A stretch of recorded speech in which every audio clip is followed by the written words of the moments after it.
Okay, we're back. Well, I mean, we didn't go away, but... Hello, YouTube again. Okay, it's fine. Right. Where was I? I don't know, where were you? Where are any of us?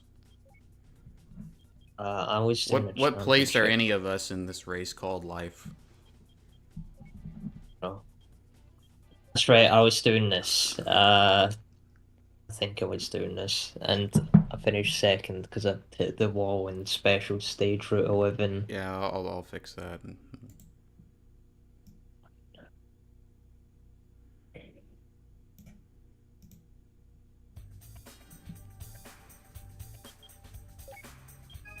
Just gonna like test run the car a bit.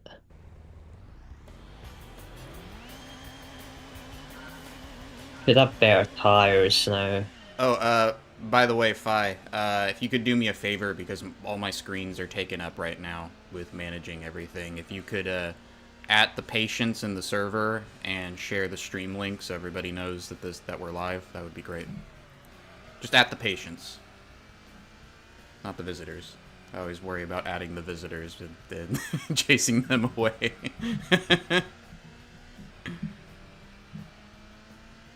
Or the Vroomer role. You could add the Vroomer role as well.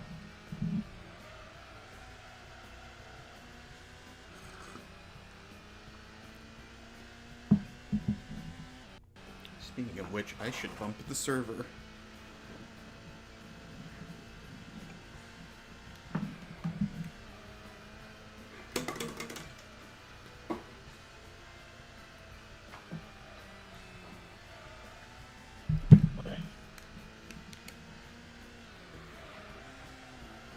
No, just the patients.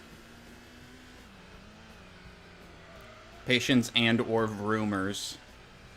Okay, Vroomer.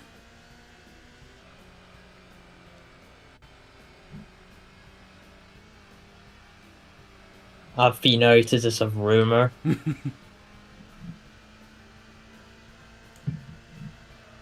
Oh, this car feels so good to drive now after those upgrades.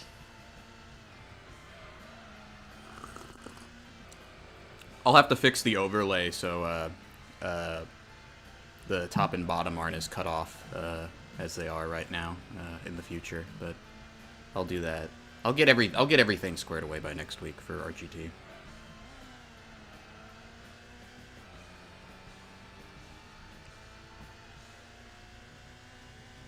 I didn't know this, but Gran Turismo 2 also had an original soundtrack for the Japanese version as well. Was that the case with all of them? That all the Japanese versions have original music rather than licensed music? No, that's not the case. I know for because I played the Japanese version of Gran Turismo 3, and that soundtrack is basically the combined European and North American soundtrack minus Snoop Dogg. But, but Snoop Dogg free edition. in fact, if anything, the American version of Gran Turismo 3 has an original soundtrack because it's. In fact, you know what? That's not true because that's the Daiki Casho tracks in it in all of the region versions.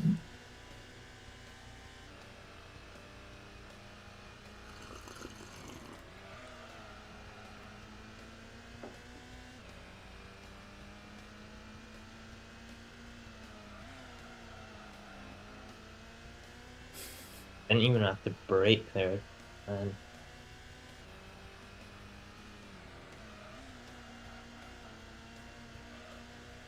I like Snoop Dogg. I like old Snoop Dogg now that he's old and and kind of senile. When Probably because of how much like weed he smoked. there was the one video where somebody did an AI Ah, remake of Gin and Juice, but it's the bare necessities, and he reacts to it. If you've seen that. And then a couple years ago, he was streaming, got mad at the game after, I don't know, half an hour, threw it down, and left the stream on for 8 hours, and then came back. I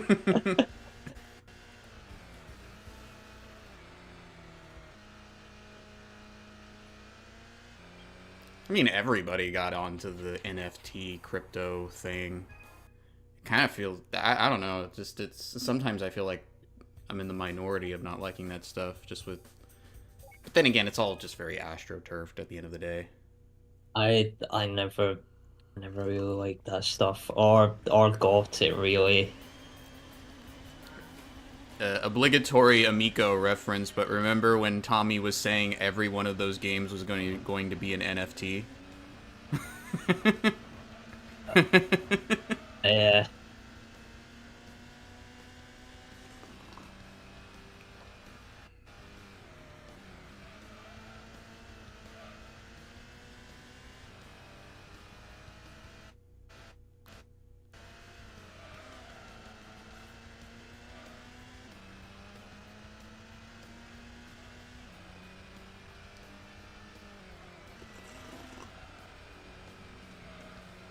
Yeah, a lot of these what Fi said in the chat, a lot of these crypto NFT things are just investor fishing. Even AI is just investor fishing, most of it anyway.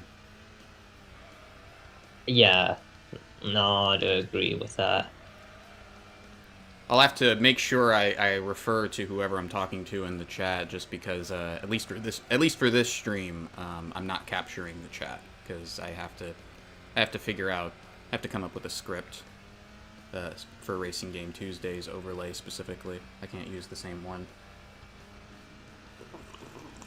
I wonder if you can make like an overlay which is like modeled after a pit wall, and then you can have like the messages like come up on some sort of like timing screen.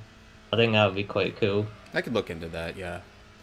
I'm just using the one that we've had for using on Discord off and on for the last couple years.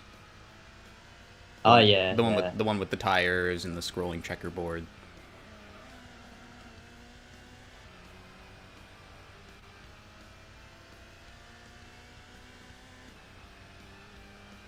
I don't know if you've noticed it in this game, but there's like a weird like quirk with the physics where the car would just kind of like bounce on one side. That doesn't happen there, but it's happening here. Ah.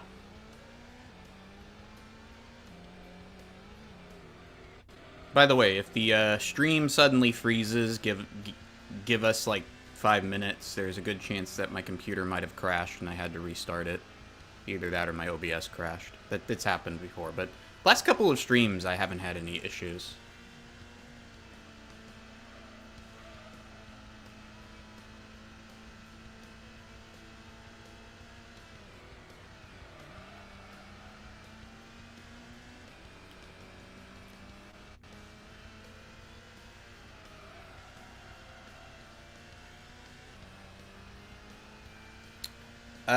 Yeah, it hasn't happened as frequently, Fi, but,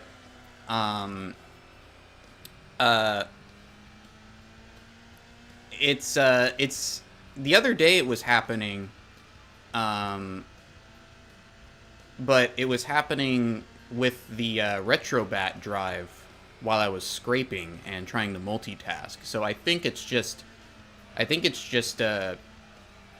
that Retrobat drive that I've been trying to optimize right now is using up a lot of resources to run emulation stations. So I'm going to look into seeing how I can shave off, so to speak, some of the resources that thing uses. Because it feels like now that I've added more systems and emulators and been scraping with it, that it's it really pushes my CPU, but it shouldn't, because my CPU can handle emulating stuff just fine. I think it's just the front end is maybe a little bloated, and I need to find a theme that doesn't use as much crap.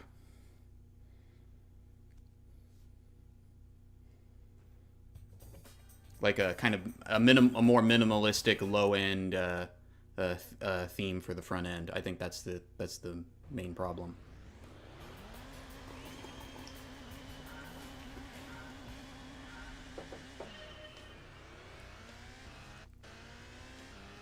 It could be, but it's not really that hot in the house.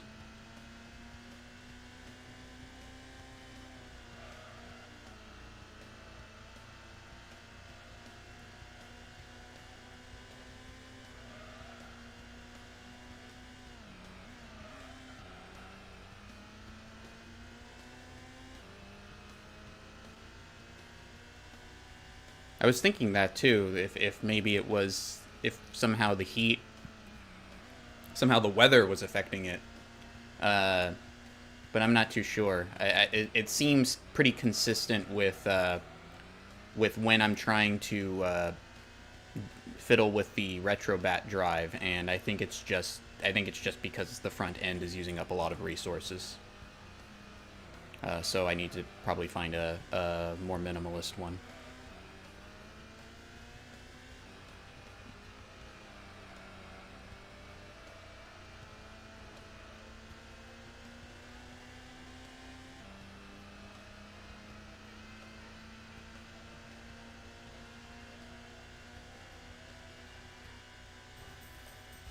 Hey, I got Paul.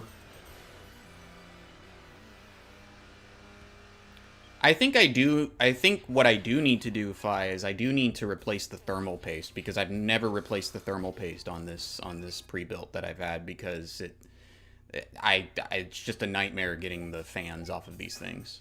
It's easy enough to put a graphics card or swap out RAM, but if you have to take the fan off to replace the CPU or replace the thermal paste, it's a nightmare sometimes with these pre-builts. And before anybody gives me any crap about having a pre-built, go look at the Steam Machine prices and piss off.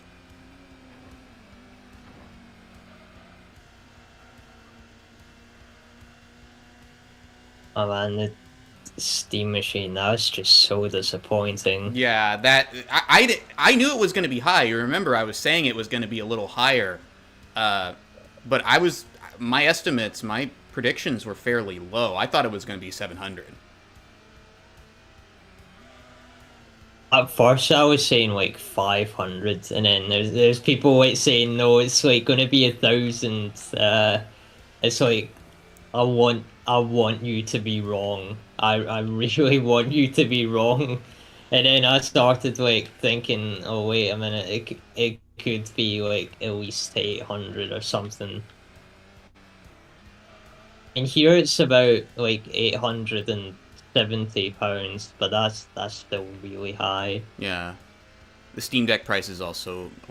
I guess it's consistent with the price markups on the current Steam Decks. I think Valve is going to be okay. I think it's going to do fine, because they're doing it made to order, and I think that is the saving grace for a lot of these devices. The Steam Decks, the ROG Allies, the Steam Machine, the Ein Thor, is that they're doing it on a more made to order sort of basis, so that way they don't overproduce. But I think the days, I think we're kind of reaching the end of the days when manufacturers would just crank out a whole bunch of units with projected sales and just like stop, like, and selling them at a loss. I think those days are kind of coming to an end. Mm-hmm. Yeah, unfortunate. We kind of went through like a golden era of just like cheap like computing technology, like having like the solid state storage being so like cheap.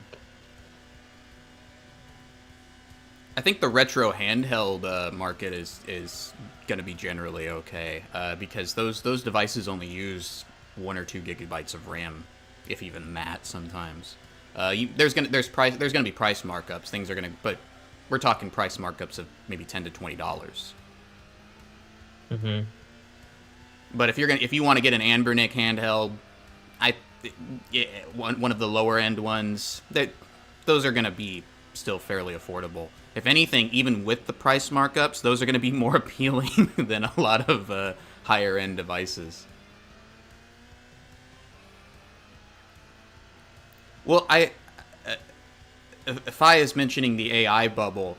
I think that's part of it. That's a major part of it is the AI boom, eating up all of the storage and RAM. That cat, hold on, cat. No, get away from me.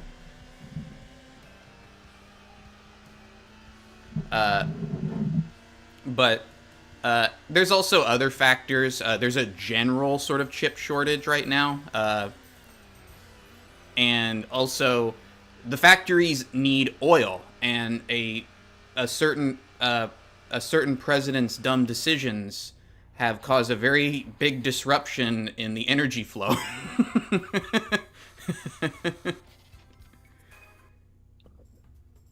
Yeah.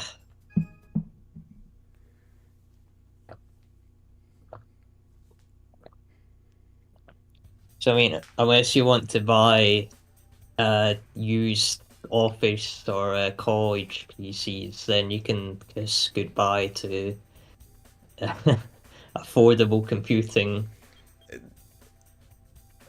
I mean, there's probably going to be a lot of videos coming out in the next year and a half that are going to be they're going to be saying they're going to have.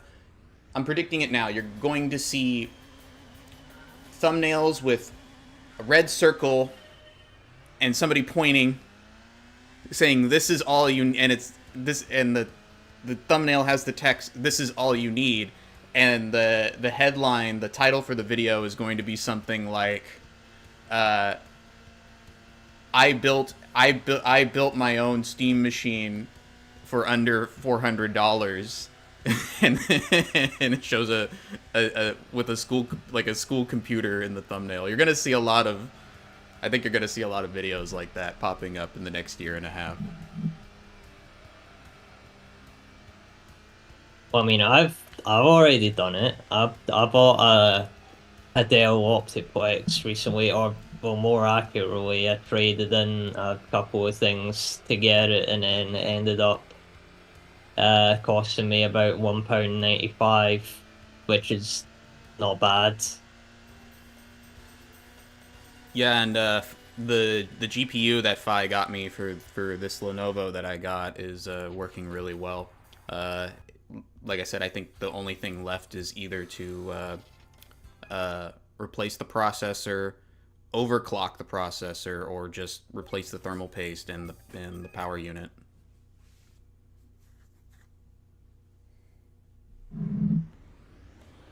Yeah. I also have a bunch of old pre-builts from the Vista and XP era in the garage that I'm thinking about turning into project builds. There's also my old custom computer that my brother gave me. Well, I have two that different brothers gave me, where I'm pretty sure the motherboards are all right.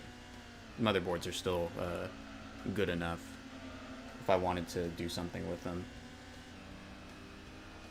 But I have a Windows XP, an old Dell Optiplex from the XP era with Windows XP on it in the garage. I just need to get some compressed air and blow it out and fix it up, and I can turn it into a little retro station. I'll probably fix that up and dual boot it with Temple OS. So keep Windows XP, but dual boot it with Temple OS as well. And just, don't connect it to the internet, but not like there's anything on it. I would be using it to play old video games and use old software.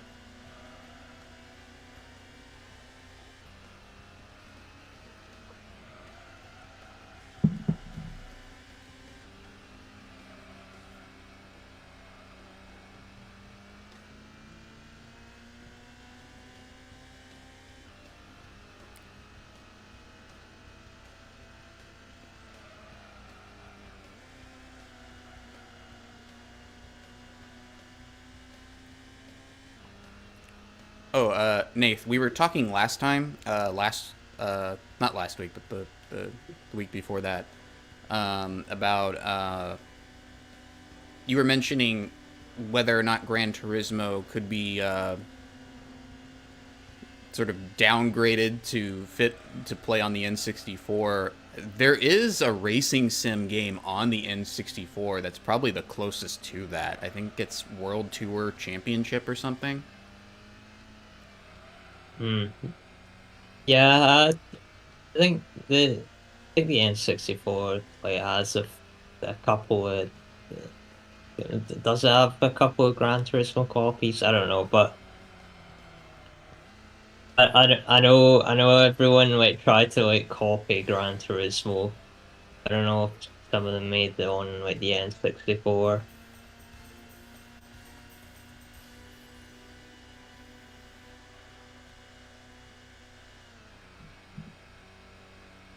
It could also be I reckon it could be oh, what's the word?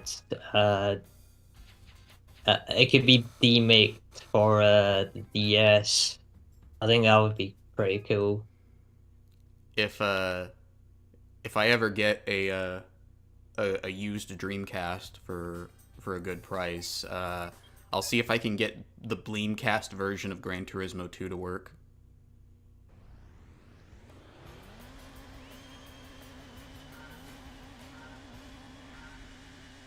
You know about that, right? That when Yes, I do know about when that. they did Bleem for the Dreamcast, they were really pushing that now you can play Gran Turismo 2 on your Dreamcast.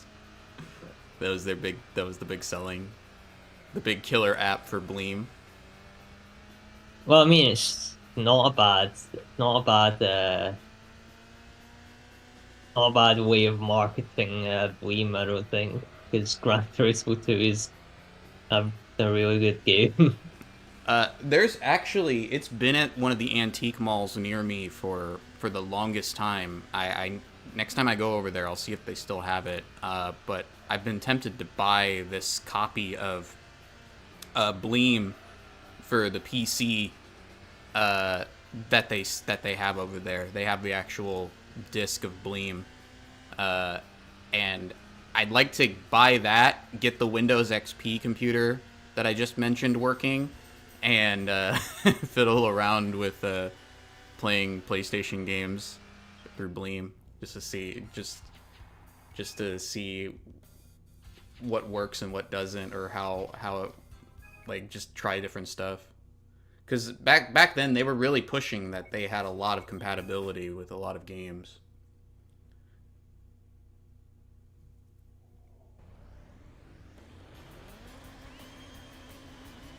I don't think you can get Ridge Racer Type 4 to work.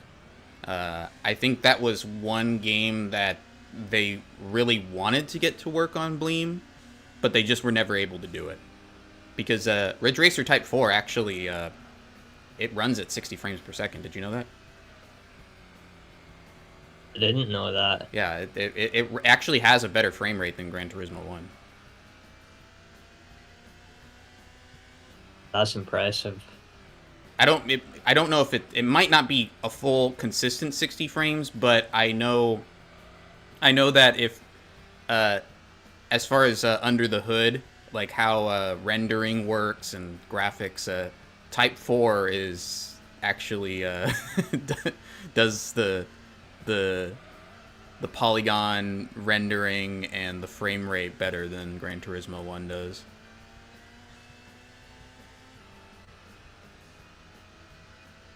I think Gran Turismo 2, that's also 30 frames per second. So it would be a higher frame rate than even Gran Turismo 2. I think if you unlock GT Hi-Fi on Gran Turismo 1, that is 60 frames. Yes, yes.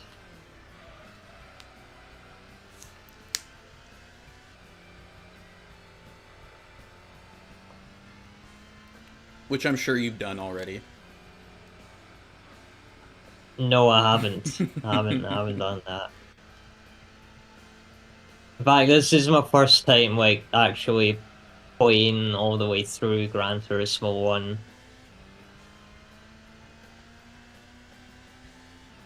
I've never gone this far in GT1 before.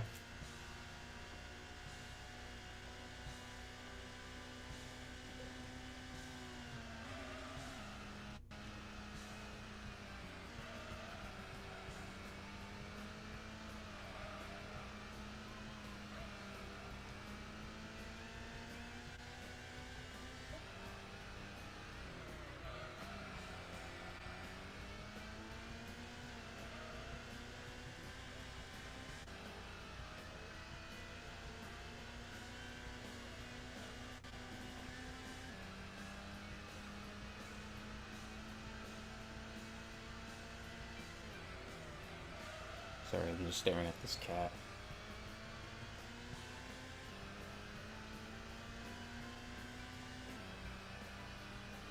He snuck into... I have this little dresser thing that my router is on, and he hopped in there, and he's hiding in there. He knows he's not supposed to be there, and he's looking at me like he knows he's not supposed to be there, but he doesn't care.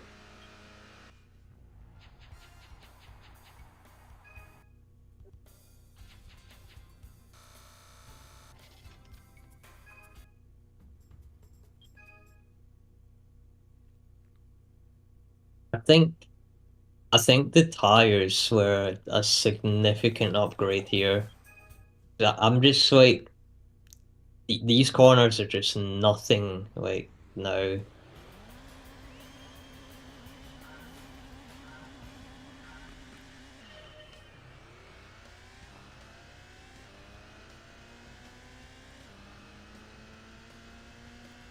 I am glad though that at least GT1 and 2, the Japanese versions, have original music, because that means I can that gives me some ideas for a new Game Tunes video.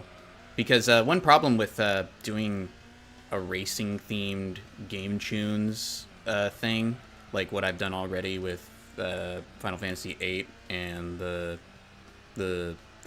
You're Safe for Now album, is I prefer to sample music that's original to the games.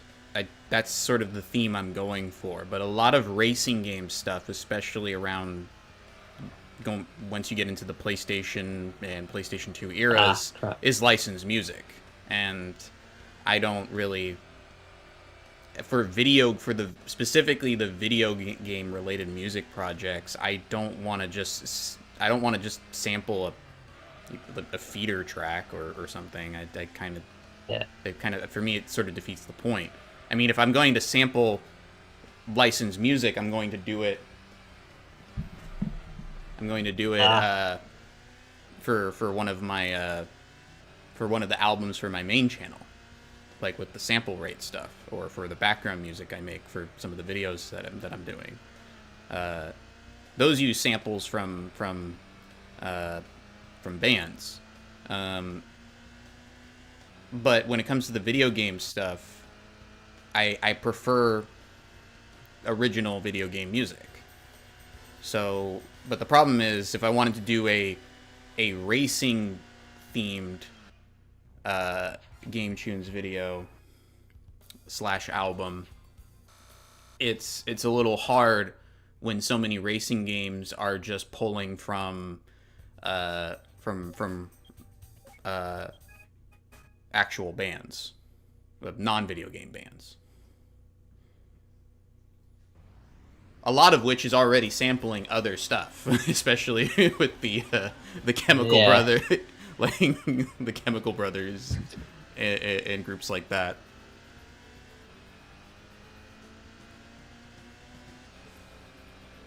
I don't know, you could always use the menu music as well. That's what I'm driving. That's what I'm driving at. Is no pun intended. Yeah. The fact that GT1 and 2 in Japan had completely original soundtracks opens a lot more possibilities for for those games being included in a future Game Tunes related project.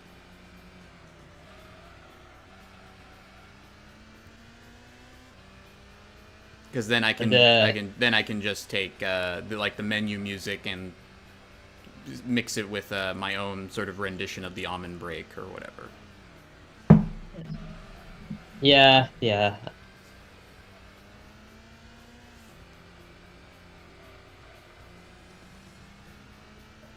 But yeah, and this, like, the race music is also original. The menu music in all the Gran Turismo games is original, except Gran Turismo Sport. Actually, that's not original. I think no, Gran Turismo Sport, Gran Turismo 7. They used they're the two games that. In fact, they're the only two Gran Turismo games that use licensed tracks for the menu music specifically.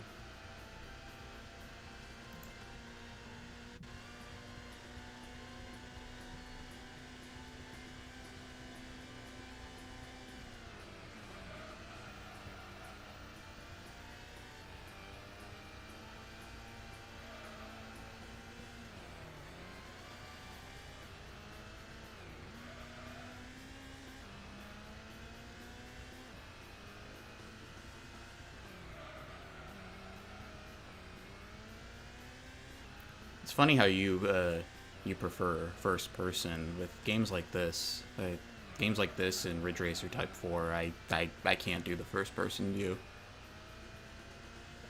Yeah, it just gives me like more idea of where the car actually is, and like I feel it's easier for me to point the car in the direction I want it to go. With like third person view, especially like this, where like you see the camera isn't straight on the back of the car. Mm-hmm. So I don't really know where the car is like going. It's a bit more vague. But with this, it's a lot more direct. Do you remember It's when actually, no, go ahead, you finish. and people criticize Gran Turismo 4's third person camera because it's straight on and it doesn't like do that thing where it kind of like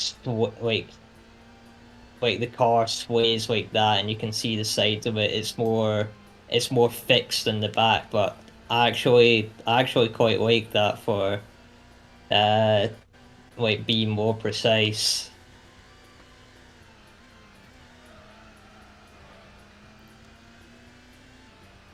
What were you saying? Oh, I was gonna say, I was gonna ask if you remembered when I first got the PlayStation Classic and was playing R4, and how we couldn't see anything because of the lighting.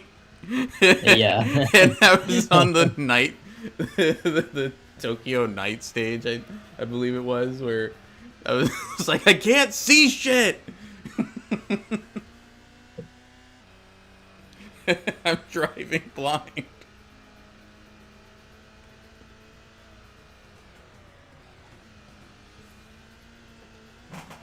Cat, what are you doing? Don't do it, Cat. No. Come on, get out of here.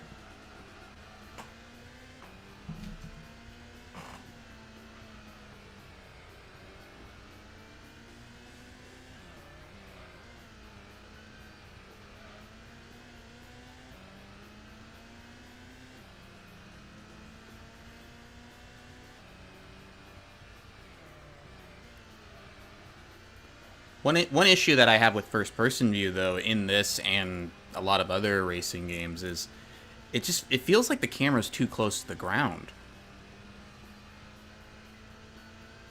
Yeah, maybe. In fact, I do kind of have that issue as well. Which is why, like, like if the game has it available, I prefer the bonnet cam or the roof cam that Gran Turismo 4 has.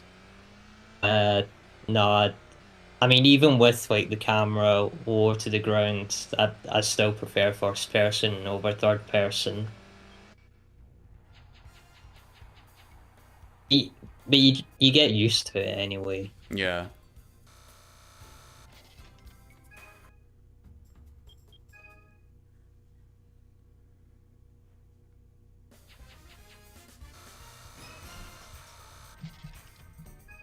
Also, where's Ray? She said she was at least gonna be in the chat. Well, she didn't say she was gonna be in the chat. She said that she was gonna watch us on YouTube while she multitasked. Ray, stop playing Elden Ring. No, she's playing Neo Oh, now. She's on a Neo kick.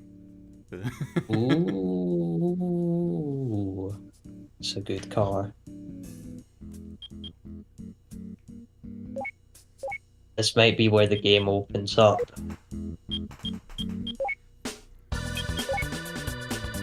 Ah, that's loud.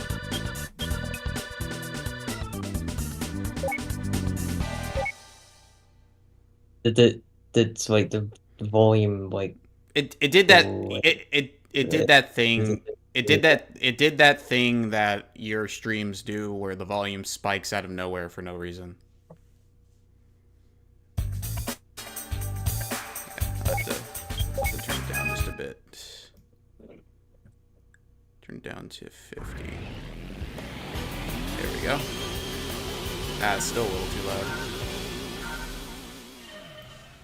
Okay, now it's back to normal.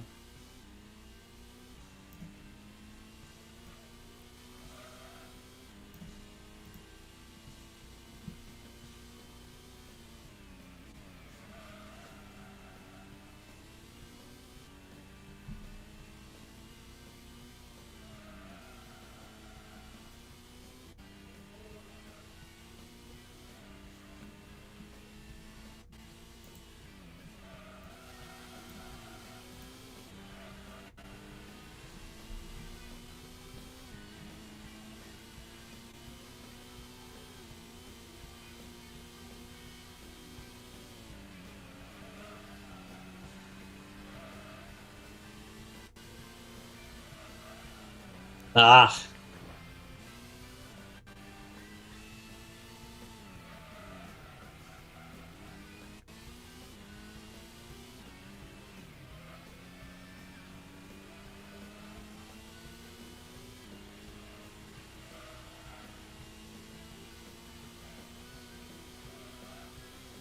Whoa.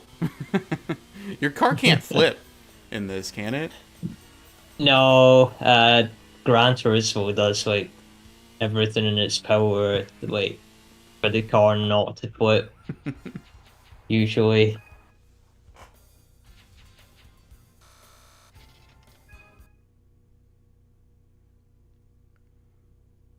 You know, but I was saying earlier, there's a weird quirk with the physics in this game where if you go over a bump at a certain angle, the car will just like start bouncing on one side.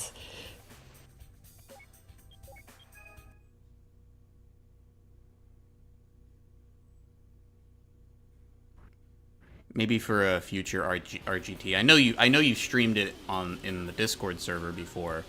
But if we're gonna start doing this on YouTube, maybe you could go through Motor Tune 1 or 2, probably 2, since 2 is the Yeah, better I one. could do that.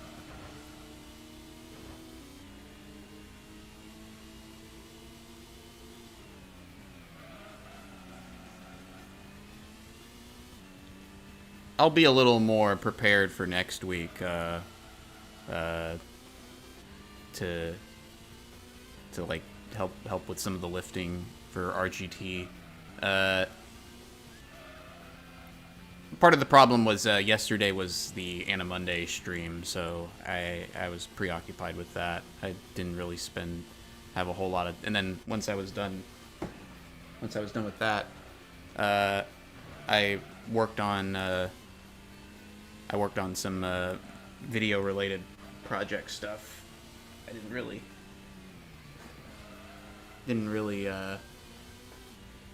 Hey, cat, what's wrong with you?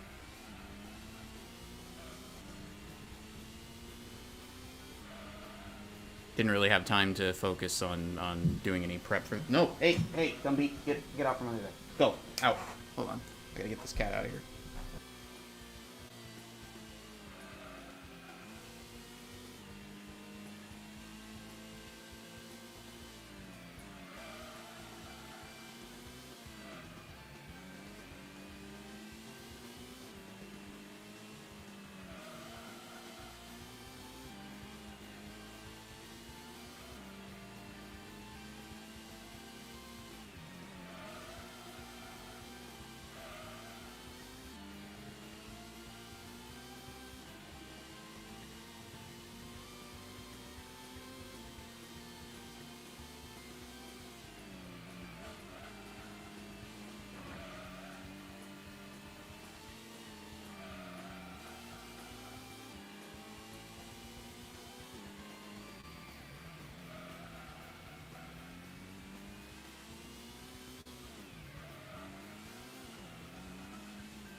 Yep, there is.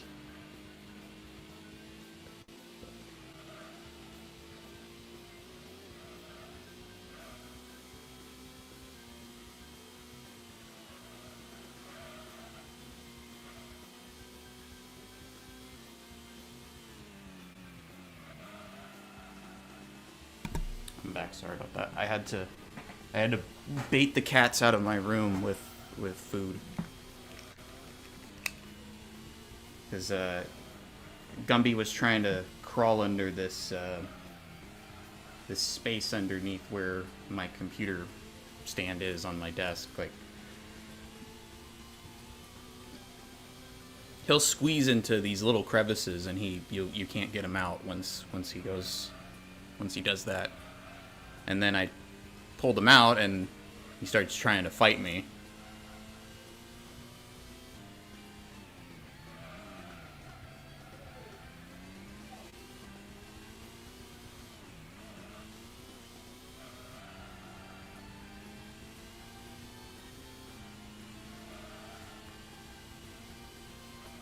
Once I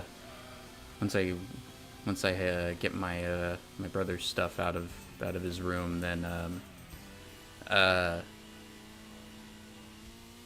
be able to turn that bedroom into a cat sanctuary where I can put them when they're bothering me and not feel bad. Hello, Stray. Hey, Stray. Stray says, "What a thumbnail." Oh yeah. It's just a placeholder thumbnail.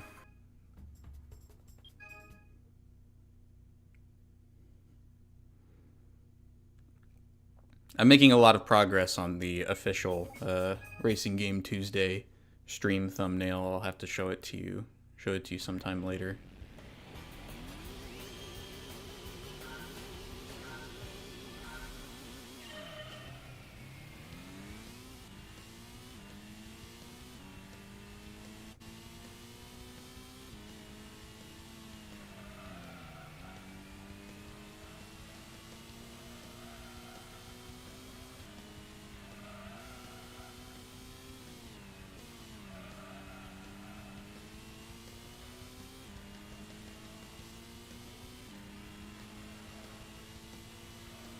I'm not sure what we're gonna do for tomorrow. Phi was saying we should do a shoot 'em up themed thing. And I guess we'll end up doing that. I want to pick something that I haven't really streamed much of in the server before.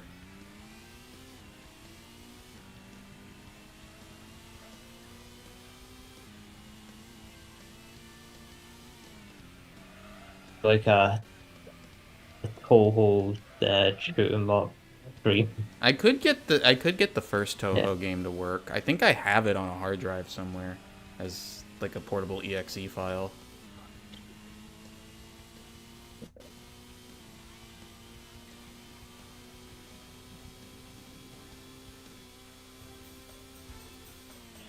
How was that poll? I messed up so bad.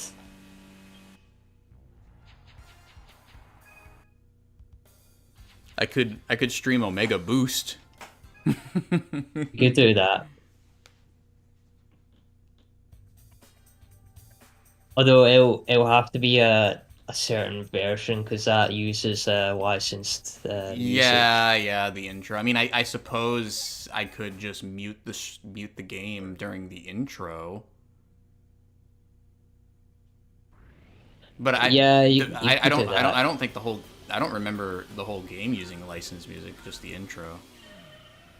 Because the Japanese version uses feeder, uh, and the European and American versions each use a different track from a different band. I just can't remember the bands off the top of my head.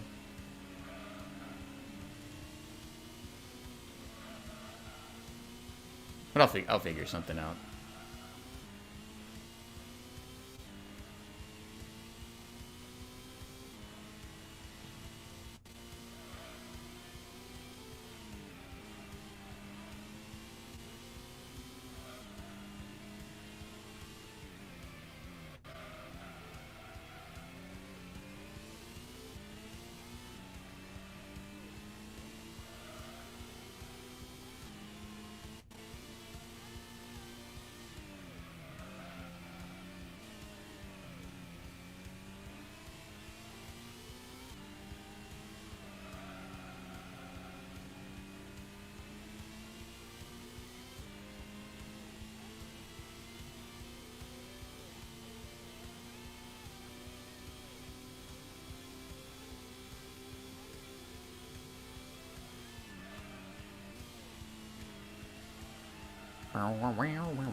But you touch on a good point. There's a whole generation of older games that are sometimes difficult to stream in the modern day because they used licensed music. And nobody really thought about that back then. Yeah.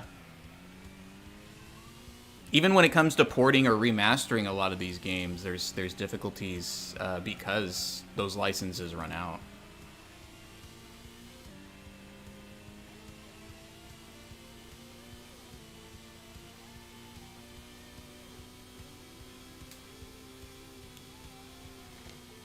That's why I think in the long run, as cool as it is to listen to your favorite bands that you used to watch their music videos on TRL back in the day, uh, it's usually better to just get an in-house music team or composer or producer.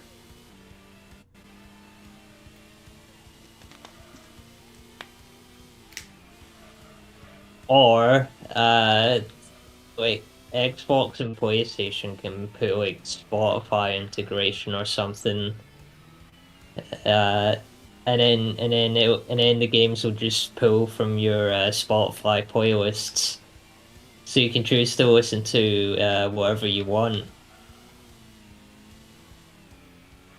The PS3 Gran Turismo games done something similar where you can if you had like any like CDs imported on your PS3, you can use them in the game, Yeah, which is really cool. that was something Xbox 360 was known for as well. A lot of people did that when they played games on 360. I uh, I just think that one of the issues is sound design can often be more important for the overall process of game development than people really think. There's a lot of games that would not be the certain aspects of the game would not be as fun or as satisfying without good sound design. Um, hold on. Yeah, that is true. That is true. Dun, dun, dun, dun.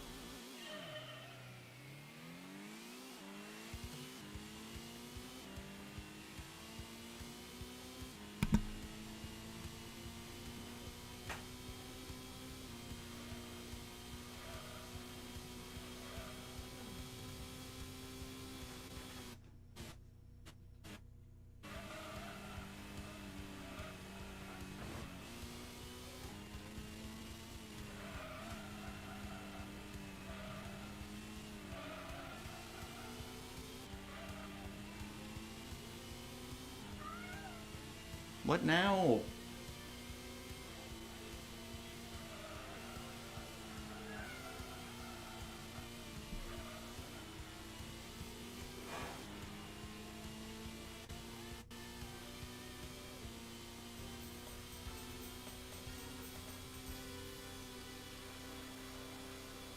That stream's getting kind of crusty looking.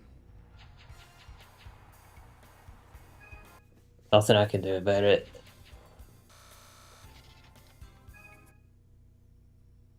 I mean, it still looks fine in the YouTube stream. It'll fix itself. It'll fix itself eventually.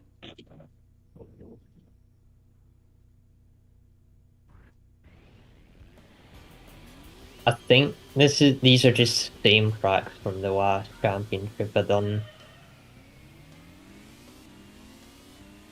But what I was saying earlier is that like sound design can be just as important to the overall feel and pacing and just satisfaction of the gameplay, whether it's sound effects or music. So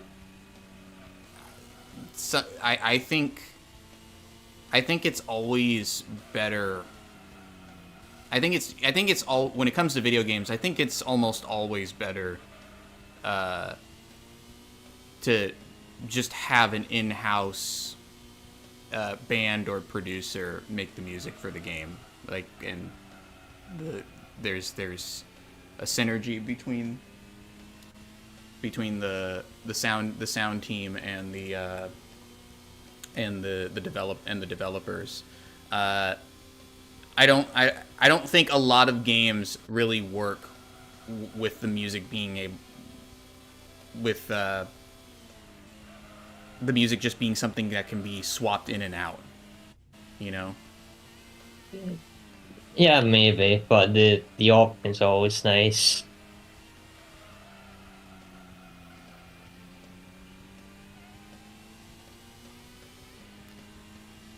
I think the best, though I do see what you're saying, I think the best middle ground would be to have original soundtrack, but have some kind of Spotify integration as an option, like in the settings. Mm-hmm. That way you never have to worry about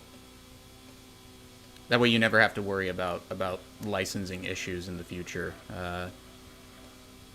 Because there's a lot of games from the Xbox and PS2 era that there's a lot of difficulty in those games getting re-releases because of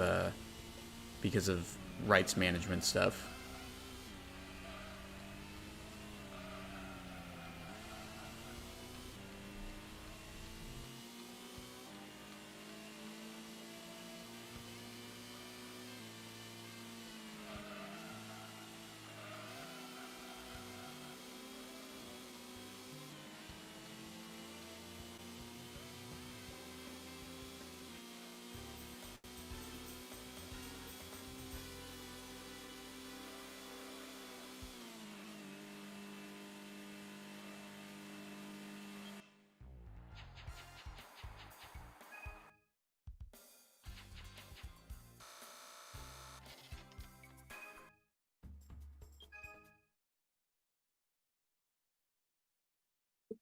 I will be right back, Nath. I'm gonna go make myself some tea, so go ahead and keep Stray and whoever else is here entertained while I'm away.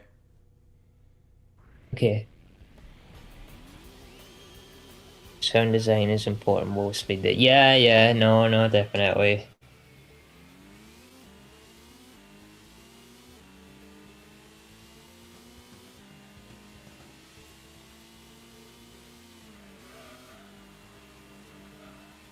Oh, I wouldn't be doing music if I didn't think that.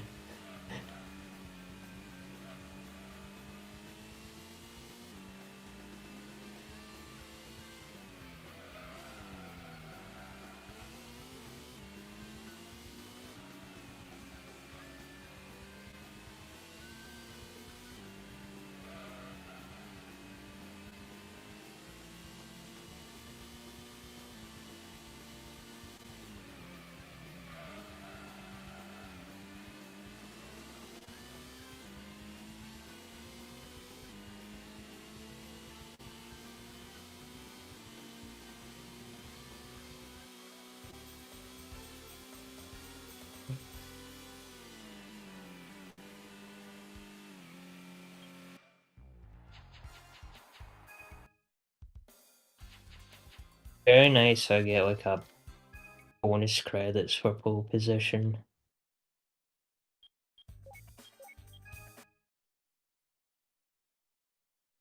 Very unique. Because I would say it's the most unique entry in the series.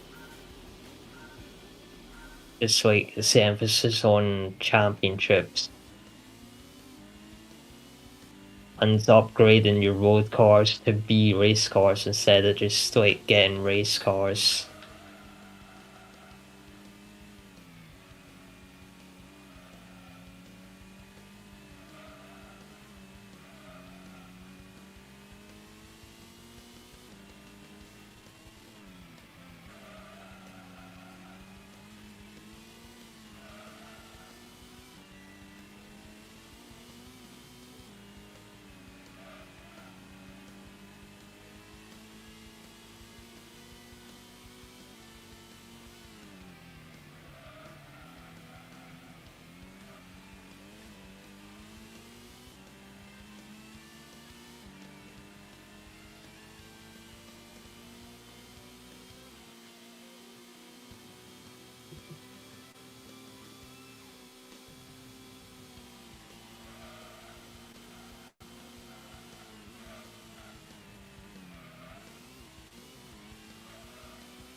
Oh my goodness. What was that?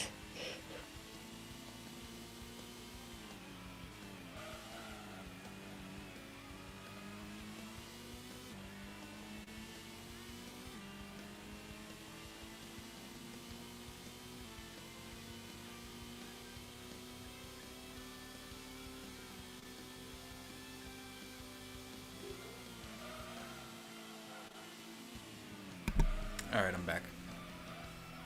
Welcome back. Yeah, I just, sorry about... needed some tea to calm my nerves.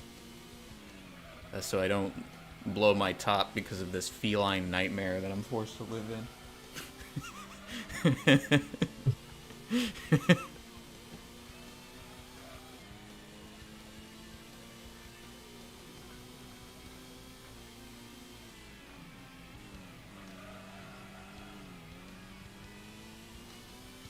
Gumby's not in here, so that makes things a little easier.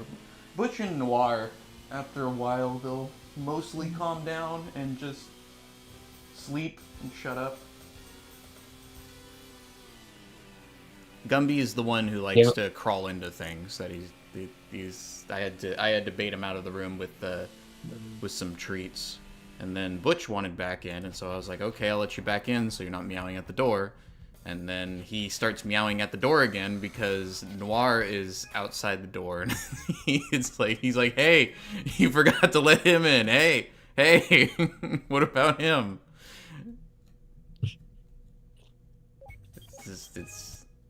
It's exhausting, but like I said, once my brother got his new apartment, which means we have a room free, and I'm going to turn that room into Catopia. I'm gonna put all the scratching posts. Put a bunch of scratching posts in there. Get that wall stuff that cats can climb on. That you stick it on the wall and the cats can climb up it. Lay the ground with a bunch of carpets. Put a bunch of carpet stuff that they can tear up. Put their little porta potties. Their little porta potty litter boxes in there. Make sure they have a nice big windows so they can sit there and stare at birds. I have a bunch of things dangling from the ceiling that they can bat around. And then when I get that done in the future, whenever I have to stream, I can just put them in there. And they have everything they need.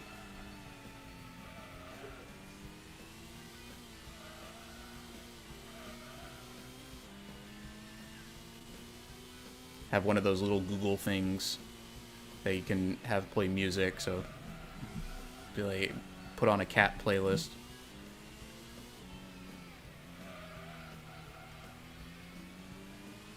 But you remember that one old video of the guy yelling at the cats? Oh yeah, yeah. There's people in you go to From there. you go to the you go to the comments and everybody's getting mad at him abusing his cats. And it's like, you don't have a cat, you don't know what it's like. Whether he's right or wrong, it's perfectly understandable. Of course, he's just messing with his cats.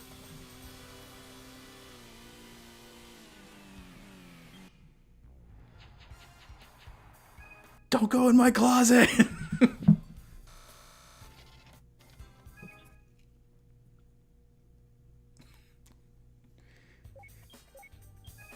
I'm going to rape you.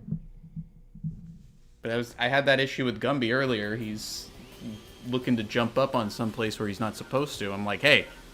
And he's not listening. Hey. Not listening. And you have to, like, scream. You're like, hey! So that they at least look at you.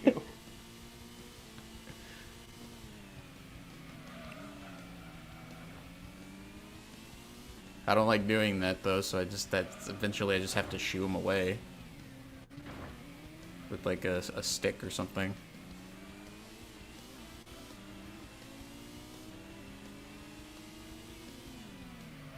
Except, I have, like, I have this stick that I kind of scrape across the ground, like, almost like a broom. Like as if it were a broom handle.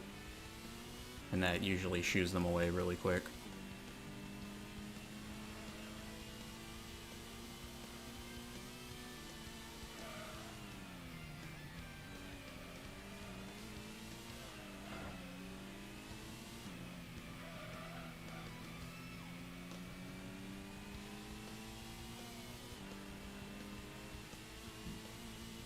But having a specially designed cat room, from what I've heard, that is something that they recommend if you have multiple cats. And now we'll have the space to do it, and it'd be a nice, calm, relaxing place for them, where they can, where I can isolate them once in a while when I'm doing stuff on the internet, without feeling bad, because they'll have all of their necessities and all their toys and food and everything in there.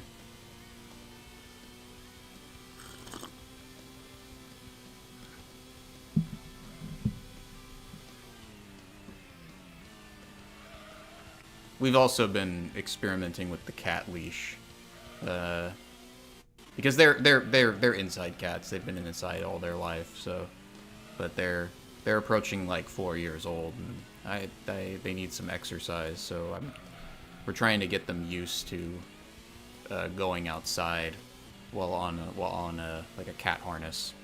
The problem is the cat harness we have, I mainly bought it for Butch, so it doesn't really fit as well on Noir and Gumby, because Butch is a fat piece of shit. Yeah, he knows. Right, you know you're fat. You're a fat. You know you're filthy fat, right, Butch?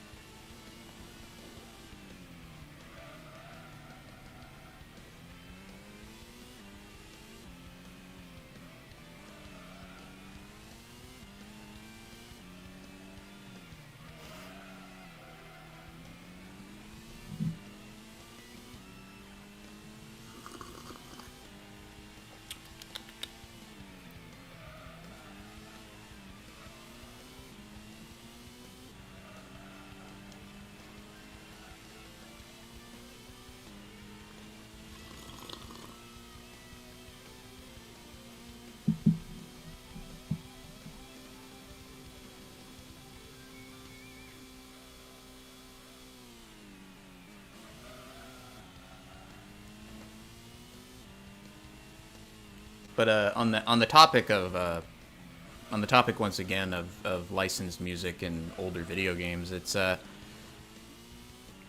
lot of that was really marketing too at the time, especially on Sony's end. And it makes sense if you're Sony and you're this big kind of media conglomerate, this media and tech conglomerate, and you have a music division. Of course, you're going to push to have music that you have some ownership of in the video game, so everything like feeds into one another.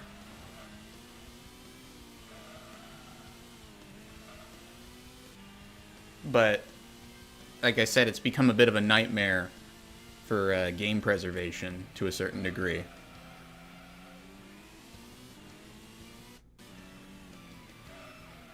Because I don't know, I feel like if we were streaming the American version of Gran Turismo, the stream would have gotten shut down by now because of the music.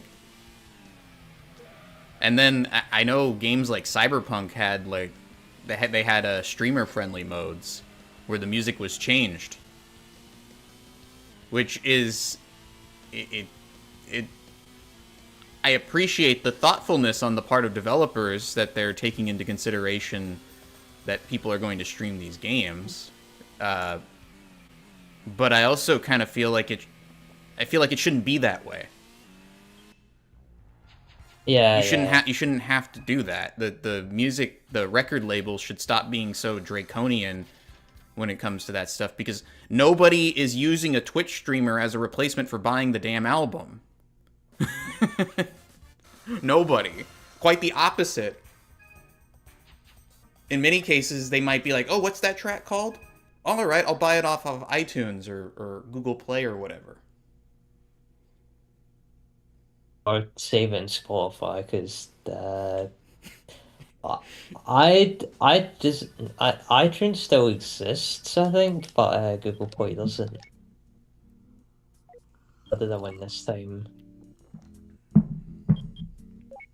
Yeah, see, now I'm getting the powerful cars, and like the game's gonna be super easy now.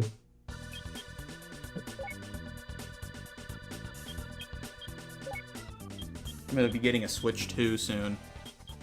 Forgive me. How could you, man? How could you betray us like this?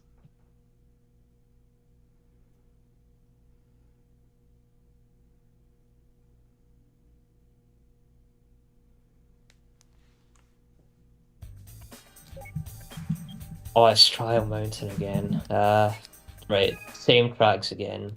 But I mean, it's a very backwards way of approaching it, because the music industry is still approaching it as if people are taking their their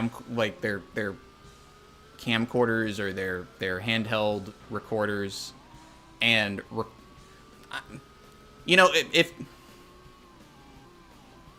I doubt anyone is watching, I don't know, a Twitch streamer and recording them so that way they can convert the stream to an MP3 so they don't have to buy the track.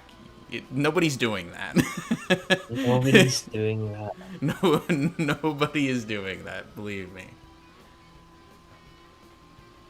I mean, you're gonna have the streamer talking over it. Yeah, that's what I'm saying. Like, what do you think this is? 1992? See, well, I think the thing is they're treating it like a TV. So if like a TV show wants to like use music, they have to like license it out from the record companies.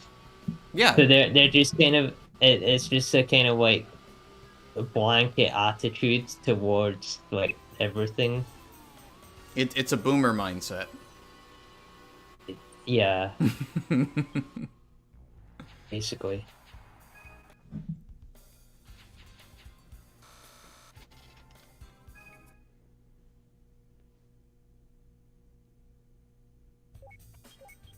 It's like when people complain about, back in my day, you didn't need to download patches for games.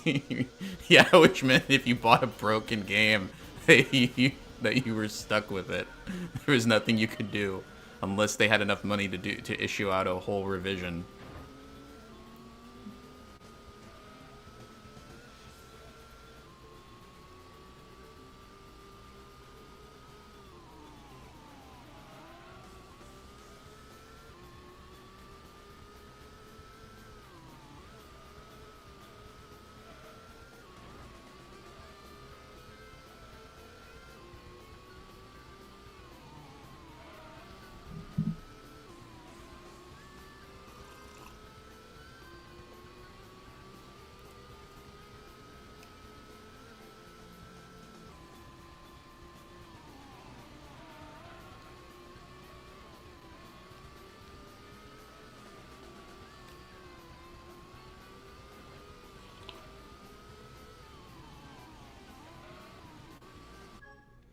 But I mean, as far as that boomer mentality goes, as far with respect to the music industry, that's a big job there. I've said before that it often feels like the music industry is still living in the Napster era. They're still acting with the same mindset that this is 2000, like the year 2000, year 2001, when Napster was a thing and that was the big enemy. But the times have changed. Heck, I have to explain to people how file sharing works. Do you realize that? Do you realize I've had to explain to people between the ages of 19 to 30 how file sharing works because they don't know where to get a music track? Yeah, that's nuts. That's nuts. That's how much things have changed.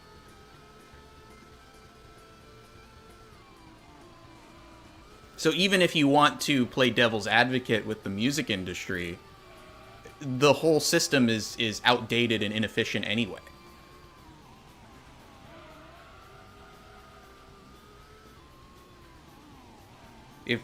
If you're somebody who's using SoulSeek QT in 2026, you're a very, very small minority.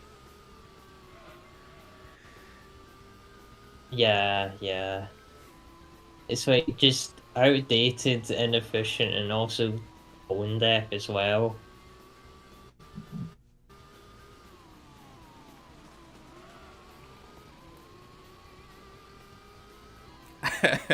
I'm not gonna say who, but one of our friends wanted to do a movie night in their server, because I don't want to.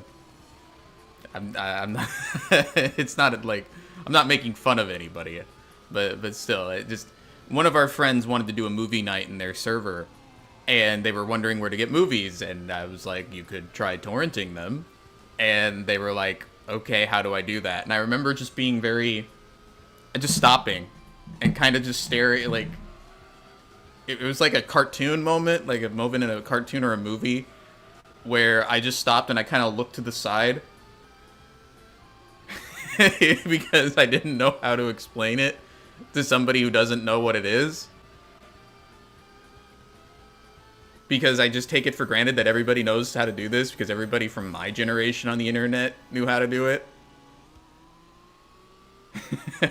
So it's like one of those moments where it makes you look at the imaginary camera. Yeah, that's what it felt like. That's what I'm talking about. I literally looked at an imaginary camera. Kind of like...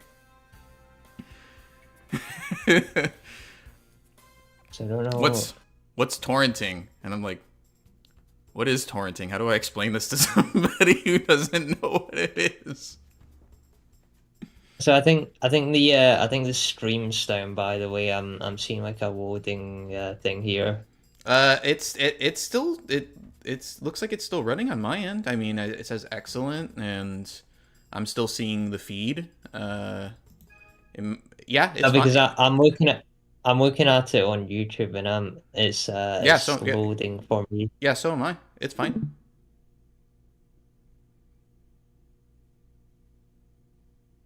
Uh-oh. Uh-oh. Uh-oh. Nath, come back. Uh, experiencing technical difficulties. Give him a second.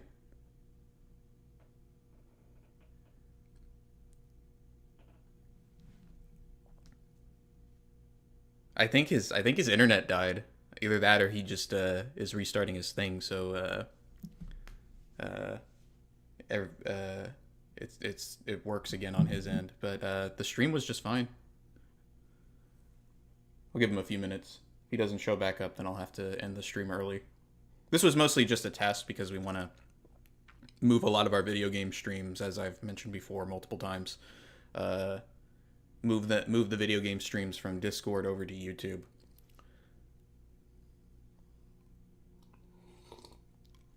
And so we decided to experiment with Racing Game Tuesday.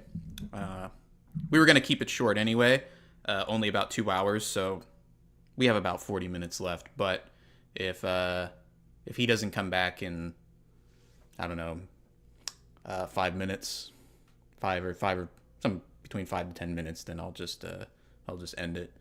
But I think he might just be restarting his computer.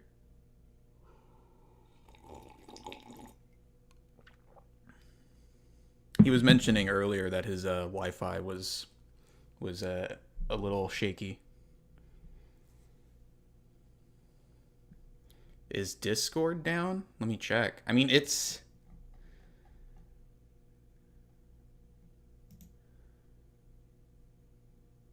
I think it might just be you, Nath. Because I'm not seeing any issues with Discord. Let me switch servers and go back and forth here. Yeah, everything seems to be working fine on my end. I'm not seeing any problems. The YouTube stream is running.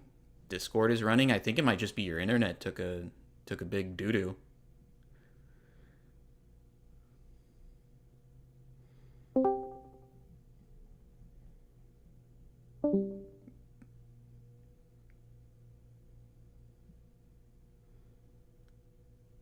I saw you pop in there, Stray. Was there a problem?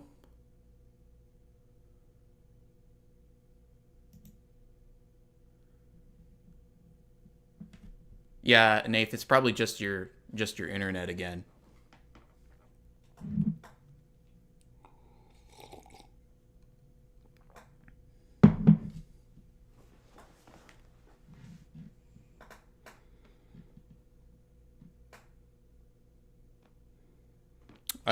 I can check the Discord status.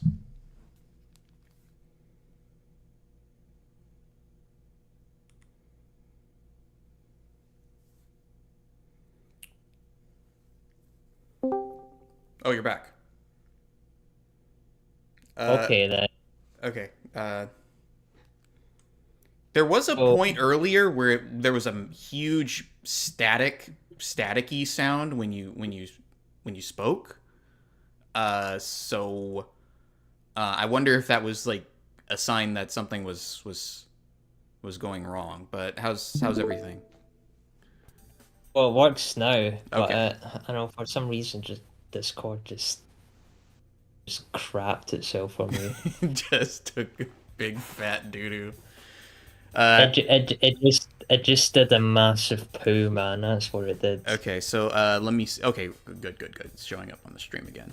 Sorry about that, everybody. Don't worry. In the archive when I post it, I'll just cut that bit out. I'll do a standby screen or something. See, I don't know why it's showing my dad.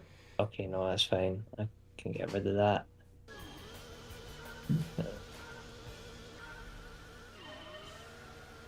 It's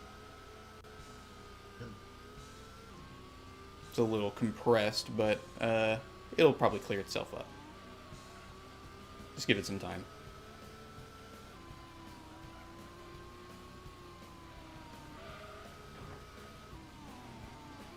just for the record, Nath has always, between the three of us who do a lot of the streaming on the Discord server, me, him, and Phi, Nath, I would say your internet tends to be the most consistently bad. No, my these are messing up. Like since like since I got my new Wi-Fi, my internet's actually been really good. Uh, I think earlier today I was having troubles with the Wi-Fi extender specifically because I need a Wi-Fi extender uh for me to be able to actually like get Wi-Fi for like where my room is in comparison to where the router is. Yeah, that used to be the case for me when I had one of the bedrooms upstairs.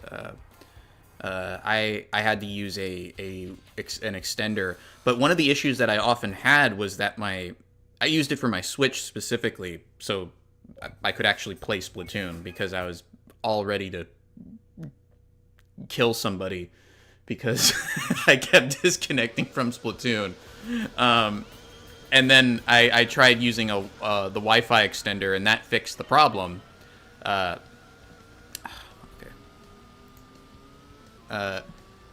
And that fixed the problem, but for some reason my Switch would sometimes would keep going back to the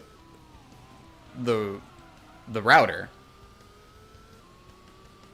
Oh no, I don't really have that problem. So I'd be playing Splatoon 2 and disconnecting and raging, wondering what's wrong, and then I would check my I would check my internet settings, and it would say Netgear Wi-Fi extender rather than Netgear the Netgear router, and or vice versa. And most of the time when it was connecting to the router automatically rather than to the extender, that was the problem.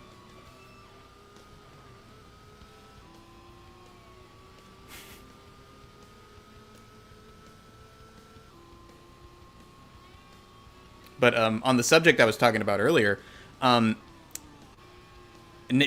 Stray says that most technical things are not really common knowledge anymore. I think that's true, but I wouldn't say that this is so much an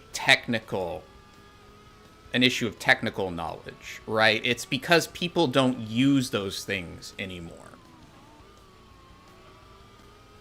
It's not like people don't really use file sharing peer-to-peer software like LimeWire or SoulSeek and stuff like that anymore. People don't really, I mean, people still torrent, but it's a lot of people don't use these things anymore, particularly because there's a lot of legal options that have made them for the average person unnecessary.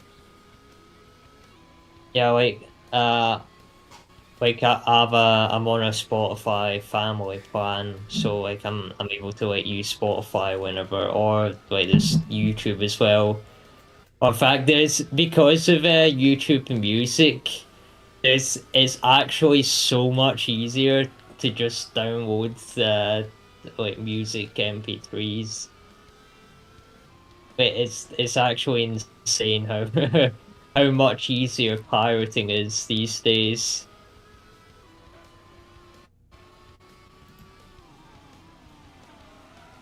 Easier and safer. Like you can pirate without like having to worry about getting a virus. Well, like another example, one of our friends mainly uses Spotify for their music, and they couldn't find some stuff on Spotify. I'm not sure what the reason was. I'm not sure what the reason was for why they were asking me this question, but they wanted to know how they could get music that wasn't on Spotify, or I think they were complaining about not being able to get something on Spotify, and I suggested why not just download it? And then they were like, "Well, how do I do that?" What do you mean how you do? I have to explain to somebody how to download music on the internet illegally, like quote unquote illegally, like. What kind of time? What? It's like you might as well have put me in the hyperbolic time chamber or something, or in stasis, and woken me up I mean, 50 years in the future. it's also like a combination of I'm not a that lot old. of younger, like a lot of younger people, like they don't even use desktop computers anymore, because their phones have replaced them. Oh yeah, like when we in some of the servers we've been in where people joined and they didn't have computers. They were they don't, I don't have a computer. Well, how are you talking with us? I'm just using my phone or my tablet.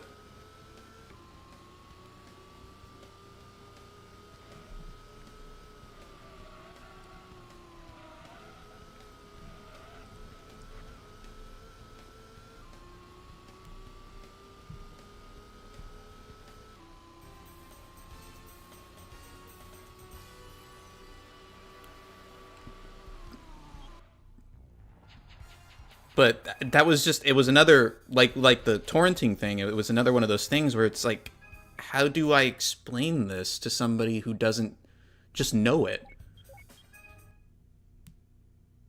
Yeah, no, I know what you mean. I've never had to explain to somebody how to download music off the internet, uh, it, as opposed to using Spotify. And I'm not that old. I'm really not.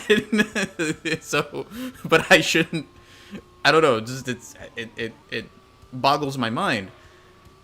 Or how we've had friends who don't know how to emulate things, don't know how to emulate games, and Yeah, yeah.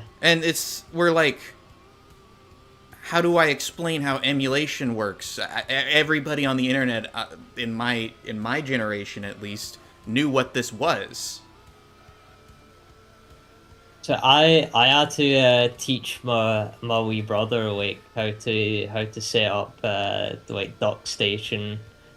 It's like all the BIOS files and where you put like all the games and how you set your controller and all that.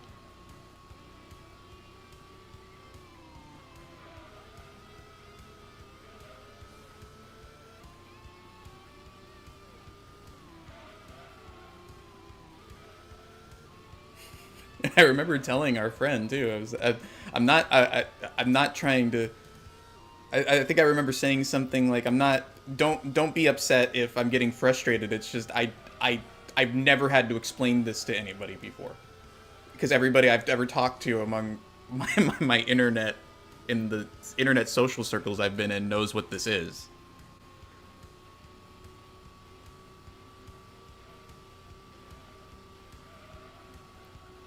That's why I hope your brother got some decent use out of that RG28. Just give it to him and just, hey, here you go. You just load up the No, games and they play. he gets quite a lot of use out of it. Everything's already pre-configured for the most part.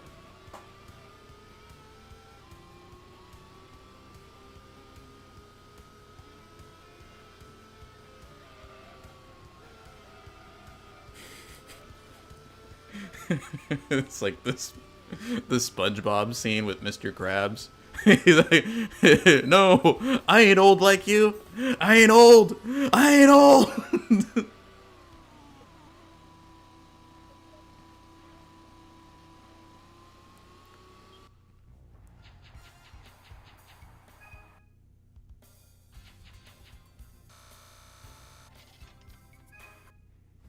It's funny we're talking about like learning how to emulate. Gran Turismo 1 was actually the first game I emulated on my Samsung Galaxy Tab 3, and it was on like a PS1 emulator that had like so many ads. It was unbelievable. I think no, I don't think. I'm fairly certain. Z-SNES was my first emulator.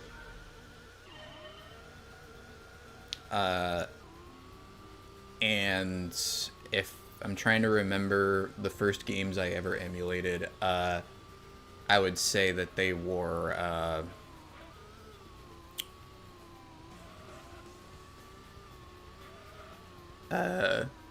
By the way, I probably have to go back when I edit this. I'll probably have to go back and edit edit the part where I mentioned the ILLE gully word. But Gilly, Just I don't know. Just I'll have to figure out how to edit that part. So nobody thinks that we are suggesting anything illegal whatsoever. oh no, I see. I wouldn't No, do that. no. Don't pirate kids. I own Um, all the games I download. I already own. I am extremely wealthy, and what I can't afford, Fi buys for me. listen, I am not saying that you should take links from YouTube Music, put it in like a certain website or software that you find on Linux and paste it, and then it will download the album for you. Don't do that. It's not legal. Fi bought me every single 3DO game as a gift, I so don't I I can don't legally I don't know download if all the 3DO games. I don't know if I'm flying too close to the sun with the YouTube Music thing.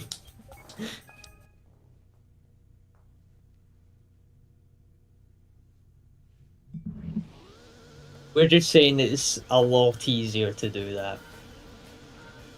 Don't do that. Don't know. Hypothetically speaking, I was hypothetically emulating games on C-SNES. Are you Ben Shapiro now, hypothetically speaking?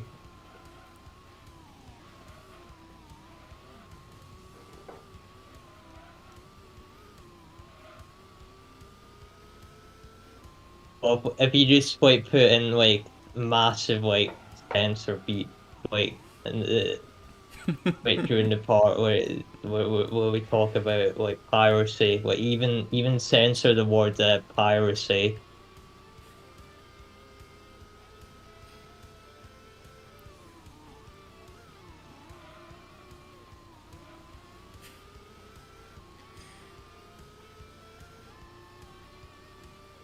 Yeah, see, Fi is in the chat. He can confirm that he's got millions of dollars. He can buy every single retro game ever made, no matter how expensive it is. He bought me a $10,000 cartridge of Neo Turf Masters for the Neo Geo AES so that I can legally emulate it. Oh yeah, and we all like spent $200 on copies of Pokemon Emerald. And we dumped the ROMs We- ourselves with our ROM dumper that we bought off AliExpress so that we could patch the games legally.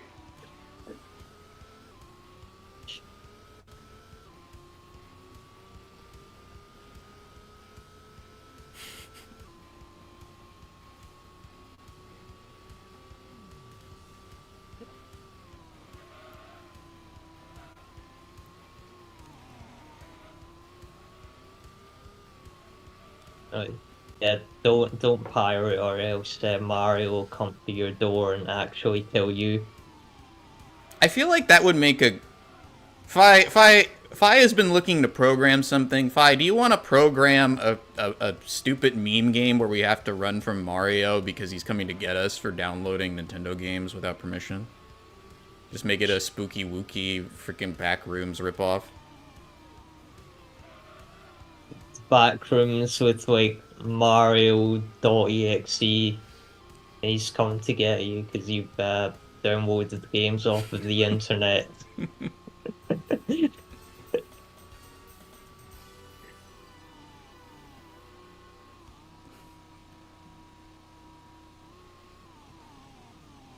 If you pirate Super Mario 64, like randomly Mario will just appear at a black screen and start screaming. That's what happens in downloaded copies of Mario 64. It's a very fun fact.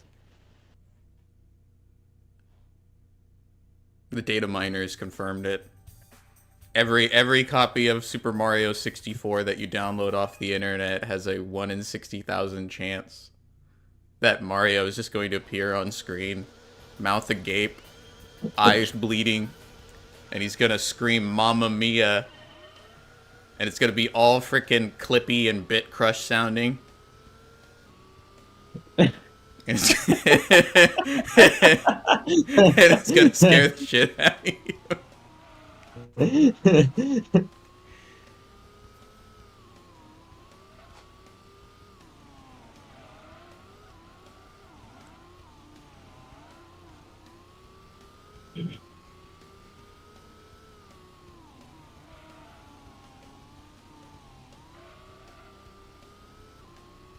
Yeah, fine. That'll be easy to make. All you need to do is just take assets from Unity and like some like random Mario asset.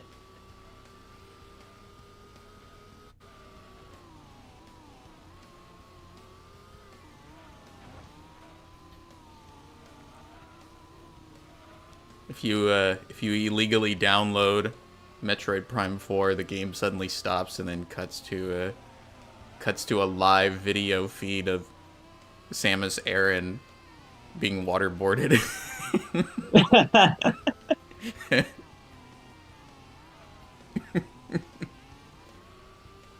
If you illegally download Gran Turismo, like suddenly it stops and it cuts to the Northern Irish driving speeding ads.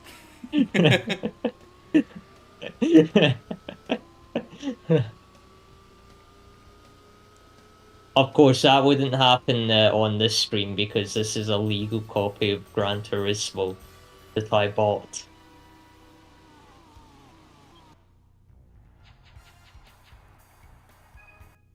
How much would a copy of this go for in a flea market where you are?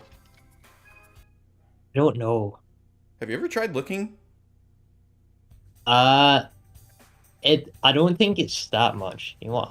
I'm gonna look on CX because I'm curious. Very curious. Let's see. I do actually have a copy of Gran Turismo 2. Let's see. Gran Turismo.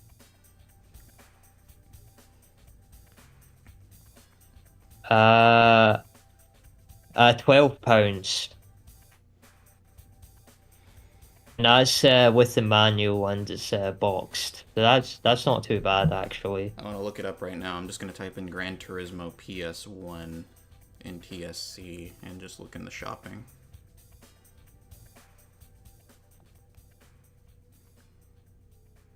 First I gotta bump the server. Bumpo.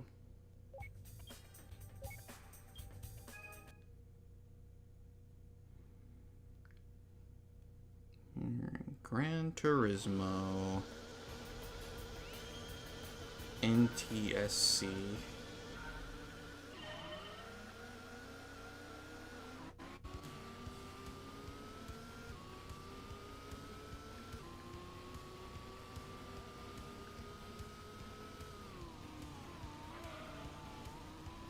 Go to shopping. Oh, PSX. 1990. 98 or 97? I think it's 97, right? Either 97 or 98. You can pick both of them. Okay, somebody is selling a full set, a full game, like jewel case and everything, instruction manual, on eBay with a cracked case, for $499.99. Oh, what? Why? Cause screw you, that's why. What is? It's £12 in CX. It's £12. How do you go from £12 to $400? You know how much the Japanese version But goes for? uh, I I'm I don't know. The average price What? the average price on eBay I'm seeing for the Japanese version of Gran Turismo is like $13 to $16. I mean that's about right. Okay, well Uh, this guy is selling it for $8.99, the American version, so that's better. This other person's selling it for $39.99. I'm not sure what the difference is in the quality there. The Greatest Hits edition, somebody's selling that for about $39.95. So it looks like the average price is about $30 to $50. I don't know what the person who has it listed for $499.99. I don't know what's special about that version. I think it looks like it's factory sealed. That might be why. oh, okay. I see. But how would the case be cracked then? Probably just being stored in. It's like factory Uh, sealed, like with the Saran wrap. But obviously, if you put something heavy on the case, it's still gonna crack. You know. oh, yep. No, that's happened. You see there that chicane, and then you just like hit the wall.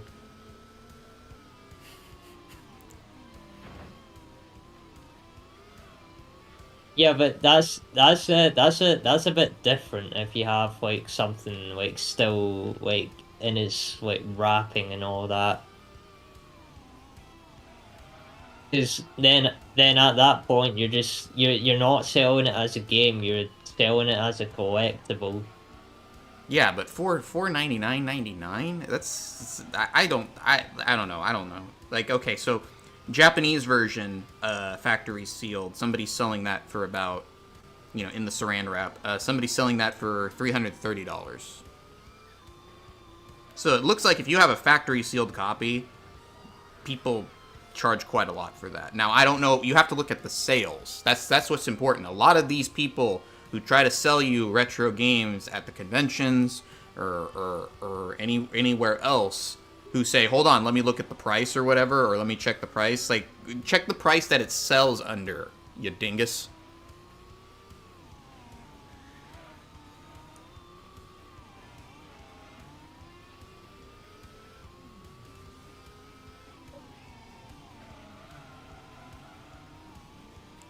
I remember Fi did show me a game auction, an auction site from Japan, where you had Wonder Swans in working condition on for sale for like, I don't know, $30 to $40.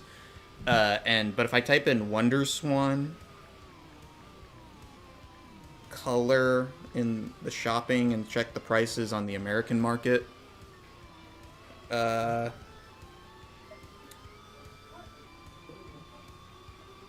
yeah, we're looking at like $350 in some cases.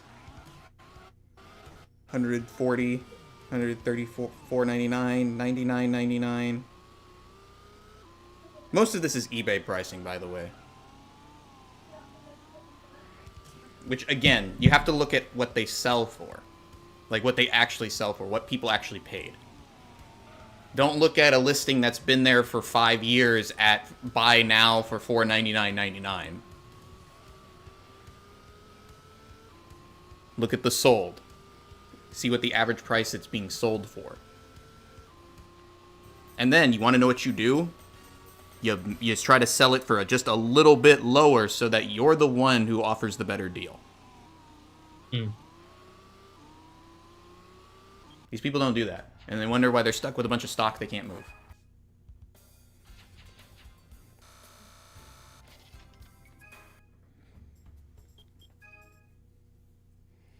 I mean, you can pick up Fi said he had a guy try to sell him a SNES for $200 just because he saw it on eBay.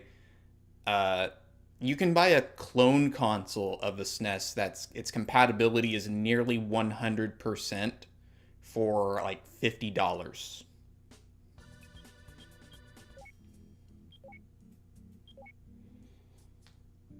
RX-7 LM edition. I wouldn't mind having a Wonder Swan as just a collectible or something to tinker with, like to add a backlight to it. Ah, volume went up again.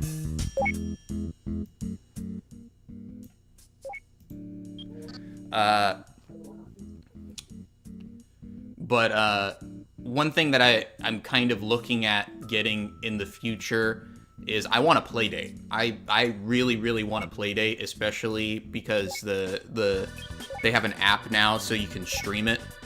So if I got a Playdate, then I could actually stream it here on the channel.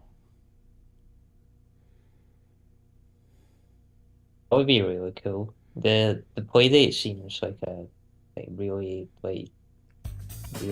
unique little thing. Yeah, and they add an official or a semi-official Game Boy emulator to it, which that really expands the library if you're somebody who's into the Game Boy homebrew scene. The Playdate is mainly an itch.io, a console for the itch.io crowd. So having a Game Boy emulator on there really opens up the library so that you can buy and play a lot of the Game Boy homebrew stuff that's on itch.io for the console as well. It's not just emulating old Game Boy games, but that's what's really cool too about Panic is they're just like, hey, we have a Game Boy emulator now, guys. Go nuts. Don't download your favorite Game Boy games wink, and play them on our console. Wink, wink.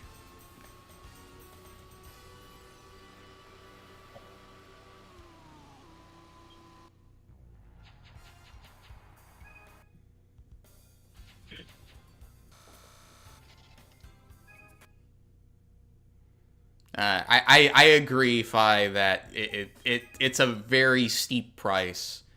It's a niche kind of hobbyist device, but hey, it exists. Unlike and it does everything that the Amico promised. How much does it cost again? About $229 USD, which is that's a lot, but the games are pennies.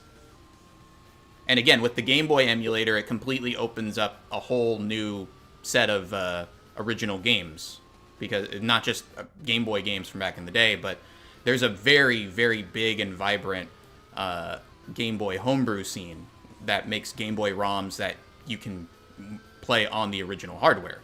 And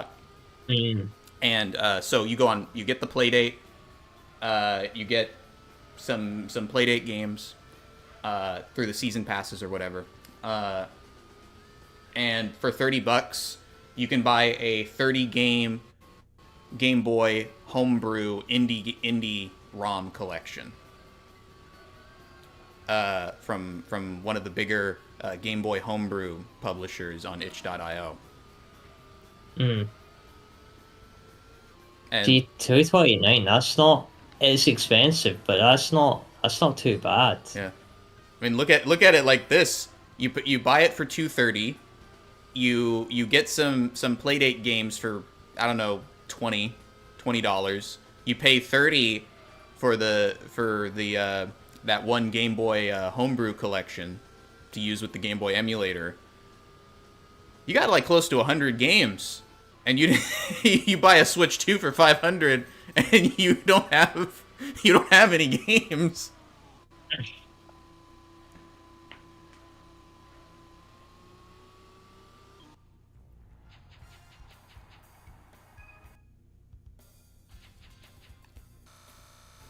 One thing though Oh, I with get a lot of money. one thing though with the Playdate is if you want to support Playdate development, you can play those games on your computer. You don't have the crank, but I'm fairly certain all of the Playdate games made by the people on itch.io, they can play on PC as well. So you could build up your collection of Playdate games before you even get the console.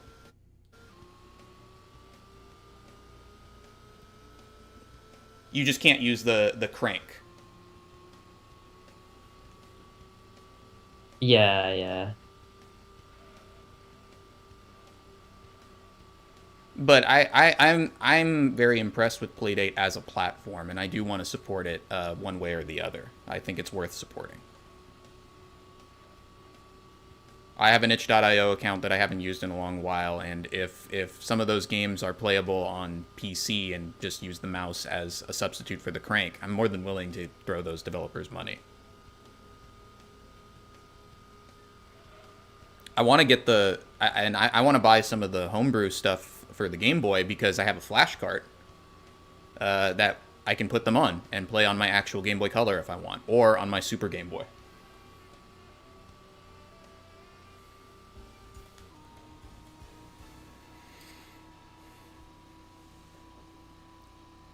Ooh, that's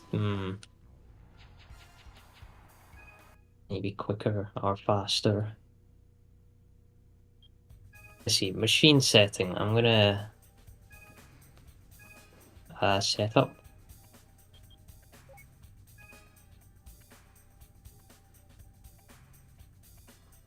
Right, so 67 for front downforce. Just gonna remember that.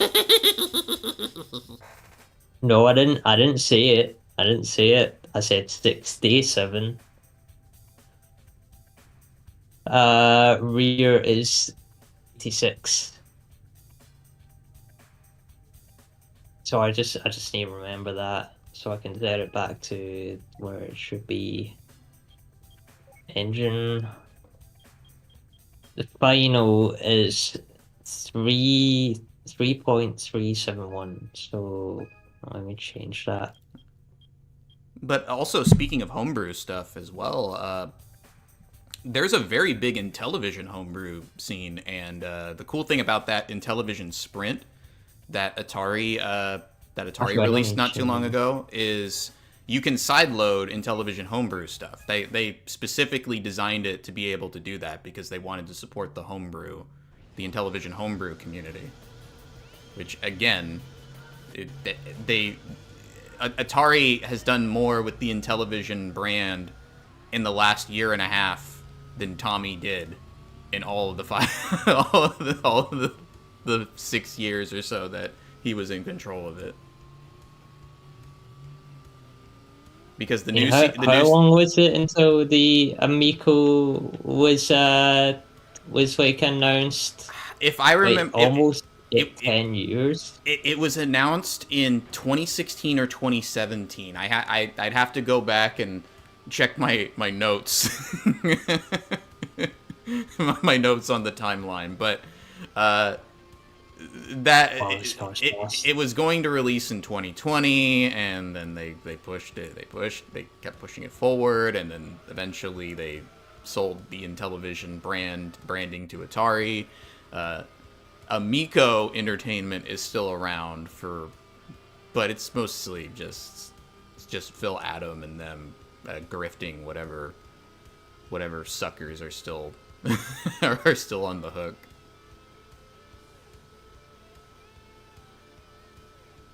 But Phil Adam did an interview recently where he was suggesting that they might still have the capacity to manufacture a console. So they're still trying to keep up this idea that they're going to manufacture the console and the controllers.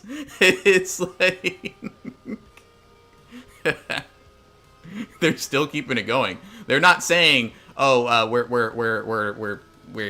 realize we're not going to be able to do that, so we're going to focus all of our energy and resources into developing Amico Home as a robust app and a viable digital platform." No, they're still acting as if we just get enough money through Steam sales, then we'll be able to manufacture the controllers. And if we can sell the controllers, then we can eventually manufacture the console. So please keep faith, guys.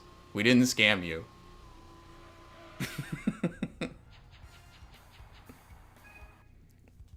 I think Tommy has just basically washed his hands of the whole thing. He's out there playing backgammon under 30 different pseudonyms. I think that he's using weird names like Adam Smith and Sammy Salazar, and I don't know, maybe he uses Joey Curis as one of his pseudonyms when he plays backgammon.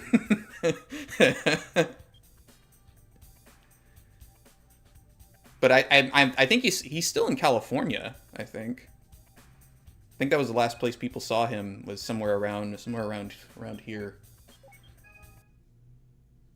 I'm pretty sure that a lot of the backgammon tournaments he goes to are not too far from me.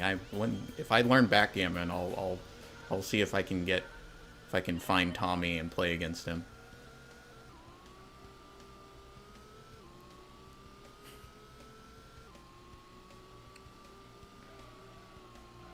That would certainly be a video for the channel, wouldn't it, Nath? If I sneak in a camera in my sunglasses or my hat and play backgammon against Tommy Tellerico, aka Sammy Salazar.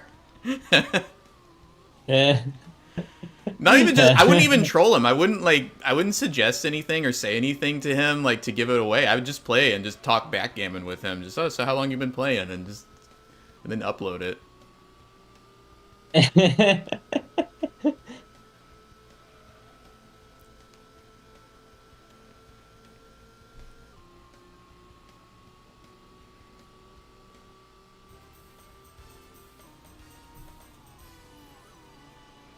Just go deep undercover. Like a sleeper agent.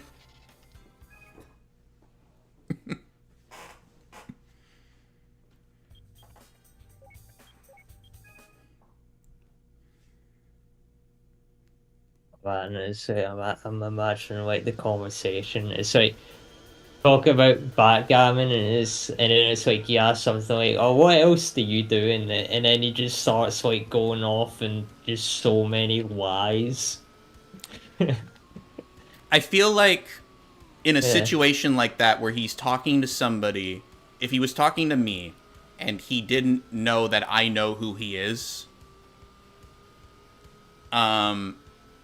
I feel like he would be lying, because we've seen him do it. We've seen him try to, like, you remember that house tour, right, where he's clearly throwing his line out there, trying to reel this guy in with lies, and then backs off really quick. He's always like testing to see what he can get away with,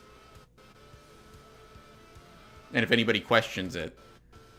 So I mean, I have no doubt that he would tell these little white lies that pile up in just casual conversation, but I don't think I have a feeling he wouldn't be as grandiose. He wouldn't want to call attention That's fair enough. to his music. I don't think when he's in these backgammon tournaments that he's sitting there talking with the other player about his his quote unquote musical achievements or anything like that.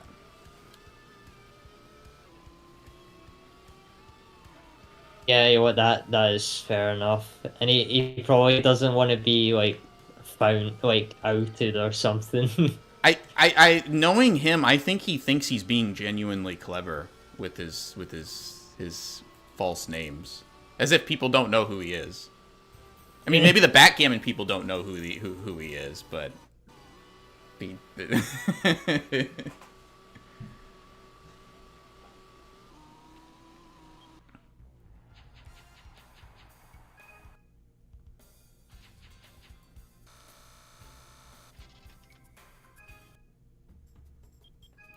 Stray says, just see how extreme a lie I can get him to tell.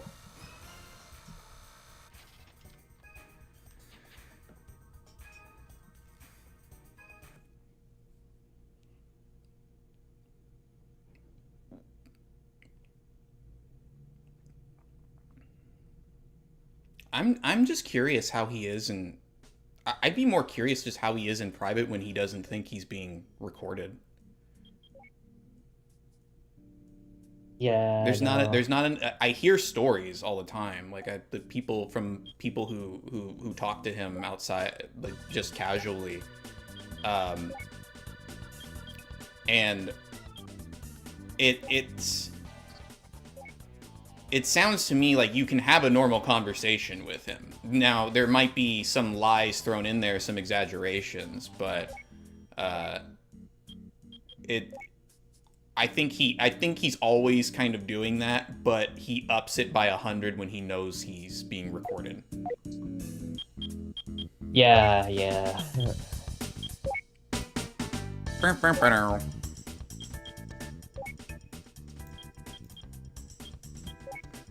By a Honda N6. Eventually, we'll be able to do a compilation of all these streams of best of Amico talk, best of Tommy Tellerico and Amico talk, and it'll be 7 hours long. What is the opponents for this one? I see. No. Pick this car and see what happens. Need to check something real quick. By the way, Nath, we are going to be doing a stream for the. I do want to do a stream on YouTube of the Splatfest coming up, the Splatoon 3, the Splatoon Raiders promotional one that they're going to be doing. Okay. You don't have to play with me. Nobody has to play with me. It's been perfectly fine if people don't want to play Splatoon 3 with me. It's not going to end our friendship or anything. Well, I mean, I might give it a shot regardless. Like, why not? I haven't played Splatoon in ages. Why not? And it's going to be the last one. It's the third last one that they've done. I haven't played it. I think the last time I played was the last Splatfest that they did, which was what, 2 or 3 months ago.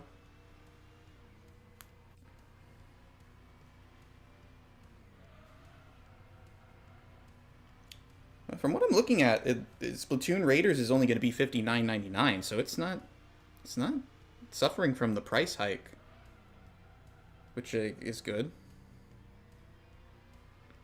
Okay, set for release on July 23rd. This car's slow, man. I don't know how well it's gonna do though if it's Switch 2 exclusive. I feel like you're kneecapping yourself a little bit. I mean, then again, the Switch 2 did sell quite a bit.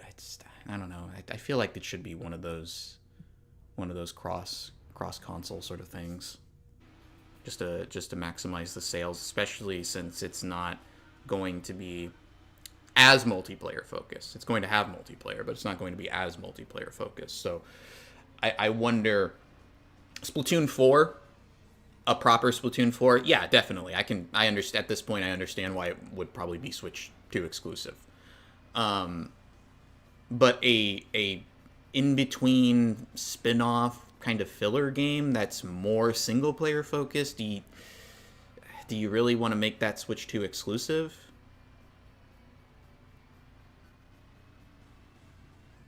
I don't know.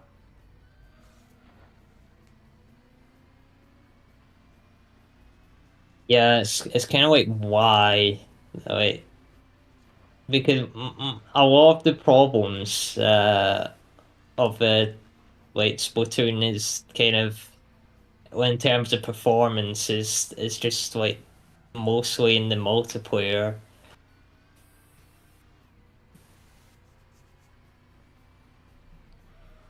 And we have like titles like the new Tomodachi Life, which have also released in the Switch 1.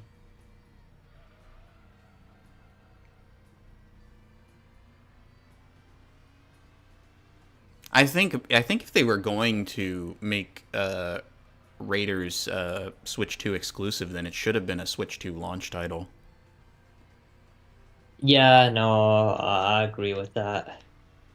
At this point, I'm not saying like the hype has died, but at this point, it's one of those things where if Splatoon Raiders, DK Bonanza, and Mario Kart World were the launch titles for the Switch 2, that's a pretty good launch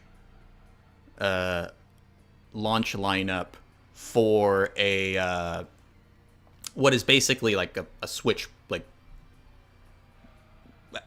sort of a Xbox One X, Xbox Series style upgrade to the Switch hardware, rather than an actual like new console family.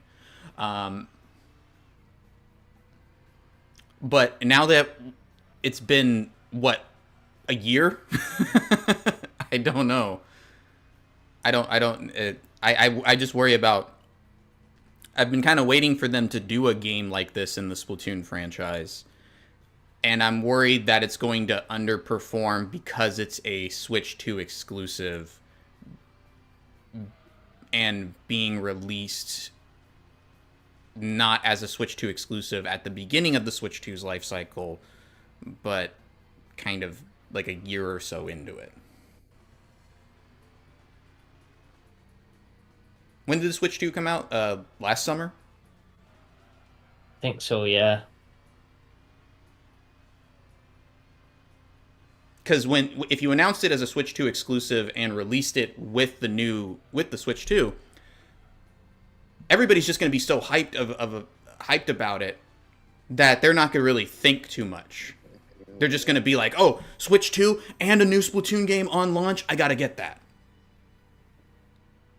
But now that it's been a year, I imagine some people are kind of like, "Why? Okay, why are you making me? Why can't this be on Switch 1?"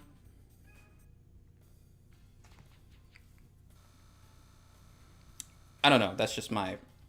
That's just I'm a little pessimistic about Splatoon Raiders. What Splatoon Raiders' performance is going to be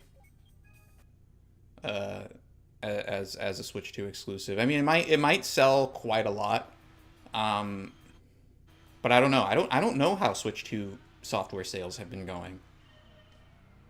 The way people talk about the Switch 2, we're talking about the Switch 2, is it's the best-selling console of all time, but I don't really hear anybody talking about it. Yeah, I know. It's like I remember it first came out, and I'm just like, it's just way too expensive, like for what it is.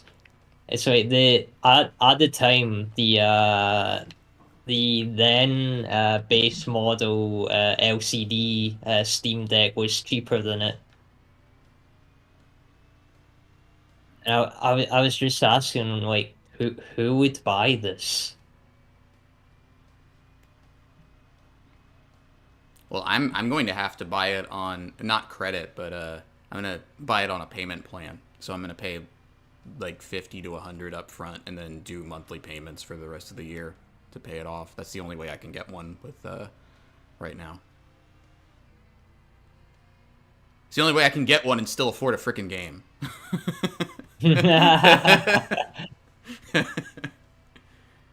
It's just basically rent to own it.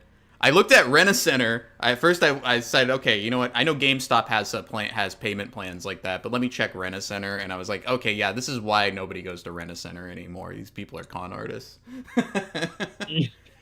Rent-A-Center is where you go if you lied to a girl that you had lots of money and you need to get a bunch of fancy crap to fill in your house to keep up the lie. That's what you go to Rent-A-Center for.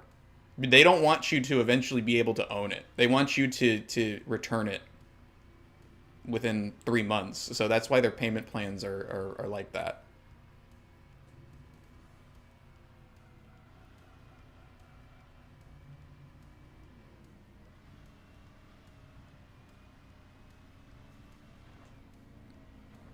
You go to Rent-A-Center to pretend like you have to get stuff for a Oh, temporary you period, go so you can pretend like you have money.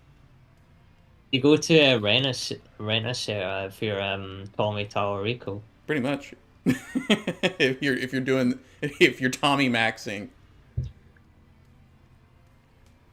you need to fill your office, your your California office with a bunch of stuff to fool the investors.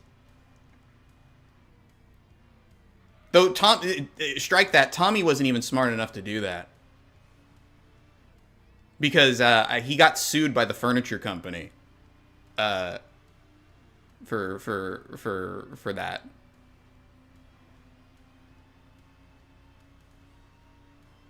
I don't know how that lawsuit played out, but that was a whole saga itself. Was Tommy getting sued by the furniture company that he got the stuff from to fill out the Silicon Valley office? You know, the one that he's walking around and he's picking up the. That was the tour that I showed you where he picks up the old pinball machine thing, and he's like, "Oh, it's a pin. You know, it's got pins and a ball. That's why it's called pinball." Or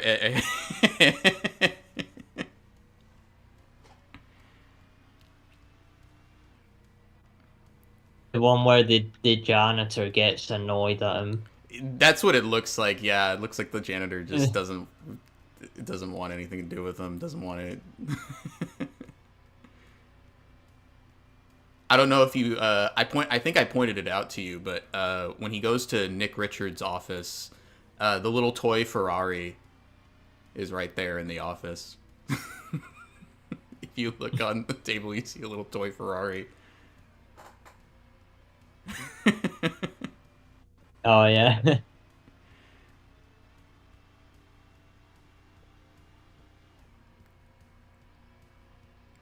I don't know why he thought that video was a good idea. The offices are so empty, and he even says, "Oh, these offices are almost full." It's like he's seeing people who aren't there. Like there's nobody in here. It's just clearly not.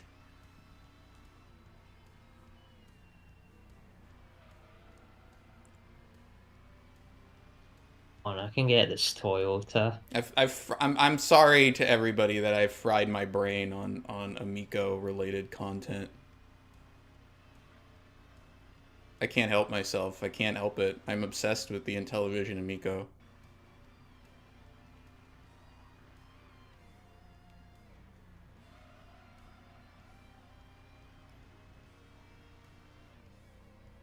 It's like that GIF.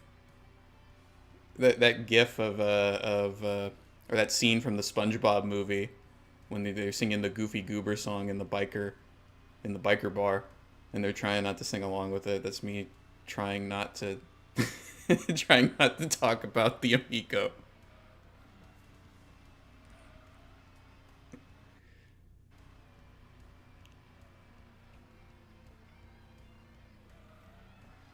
Ah, too late there.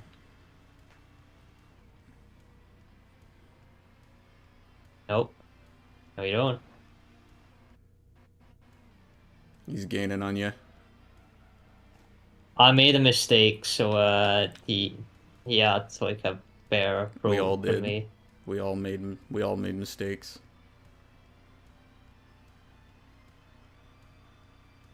Look at this voice, they're just going the wall though. That scene in Ren and Stimpy with the horse being like, "All right, so I made a mistake. One mistake. Maybe I should make another mistake. Or maybe two more."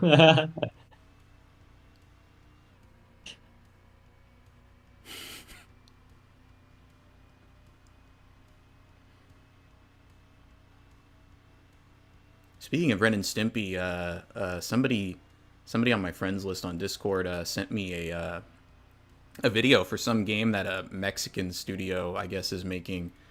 That's done all in the style of old Ren and Stimpy Spumco.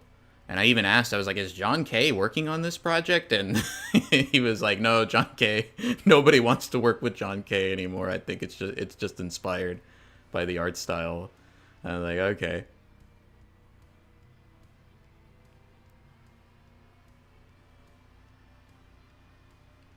I mean, understandable. John K's both a jerk and a sexual deviant.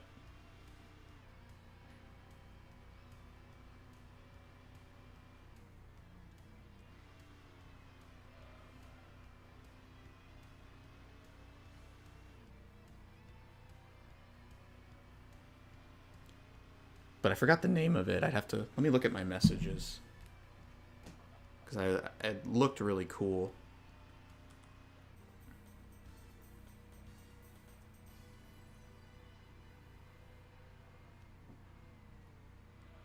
Looked really cool if you're like, hey, I like the old Ren and Stimpy art style, even if I hate John K.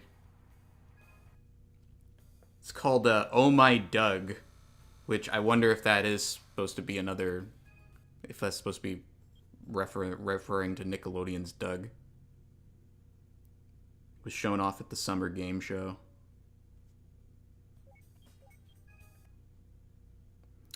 Oh yeah, now the freaking the Steam machine prices pop back up on my feed here.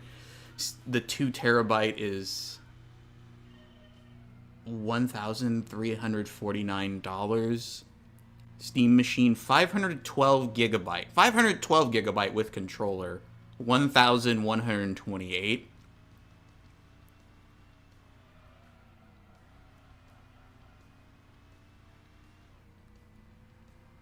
I mean, I'll probably just buy the controller.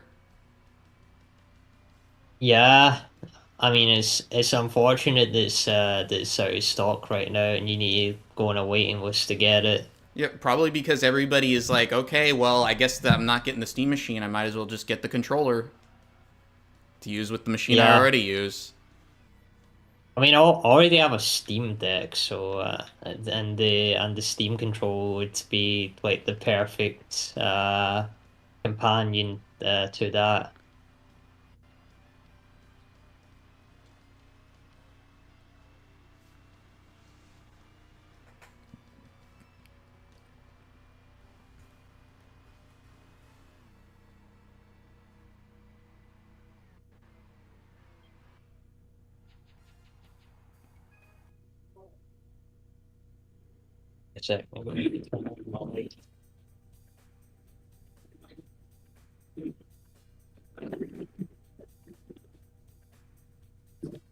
There we go.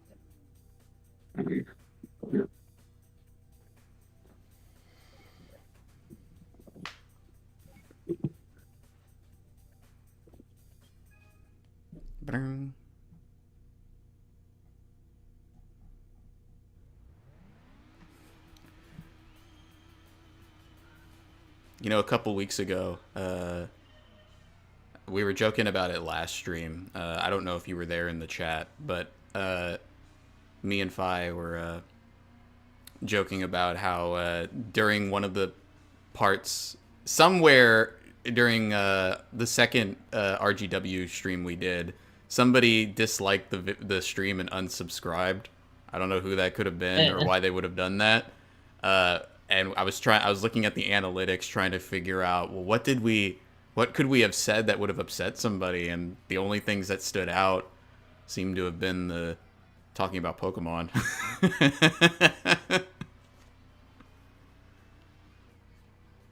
Oh no.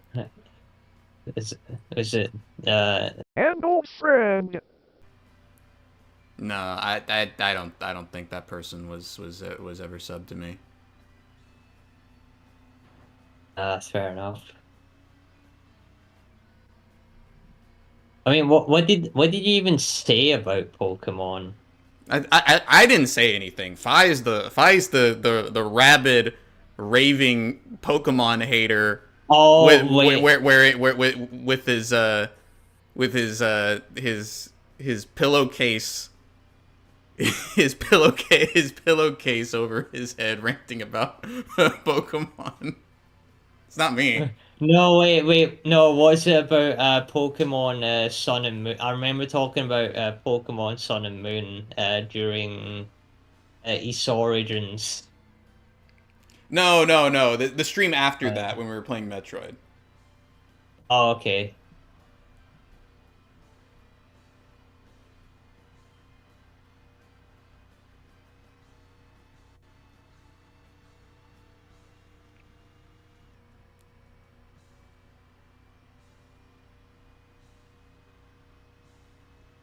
If anyone has any problems with me dissing Pokemon Sun and Moon because there is no actual gameplay in the first 30 minutes, You can bugger you're off. wrong and you're wrong and I'm right. And you can bugger off, as they say in the in tea and crumpet land.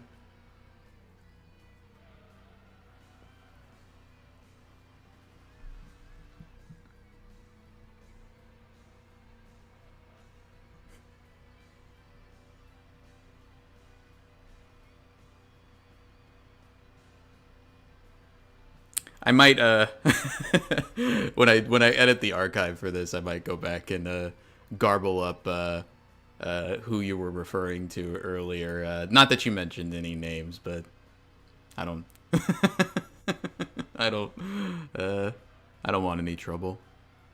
For the record, anybody that I have for the record, anybody that who has a problem with me, even if I've blocked you someplace, there's always a way to reach out to me if you want to talk.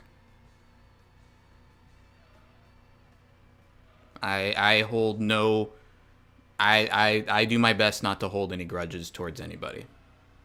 I just, I just want to have fun on the internet with my friends, and if I have any beefs with anybody, I like to squash them as soon as possible. And I'm more than willing to apologize for anything that I've ever said or done, in anger. But I'm also not going to grovel to anybody.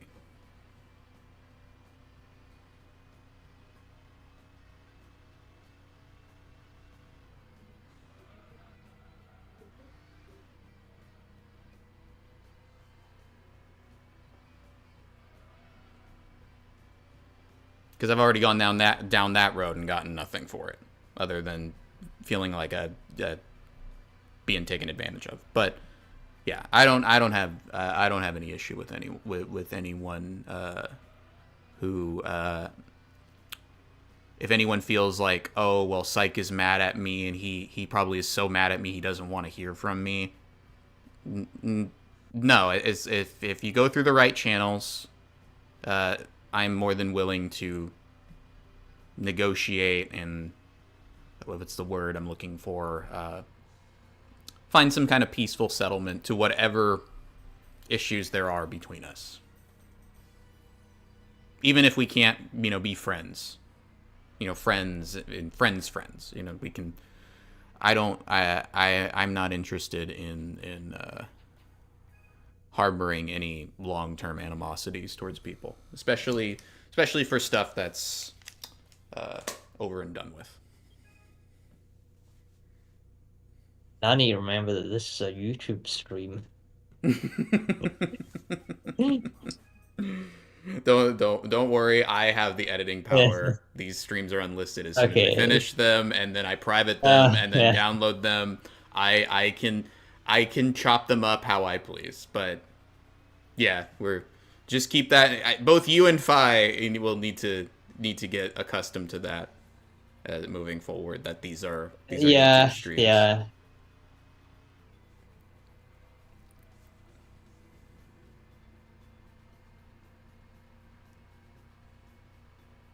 Yeah, no, I apologize for my big mouth. I've already messed up there. The game, I mean.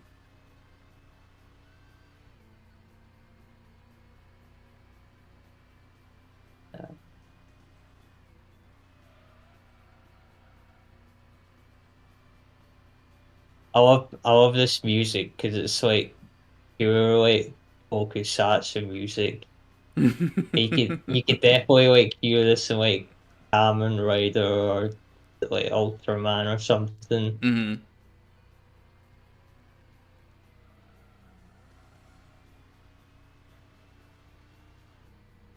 I wonder if there's like a car like more sport focused tokusatsu that exists, like maybe on like them, because Japan has like their own domestic touring car series. I think. So I wonder if they if they've done like a tokusatsu in that or something.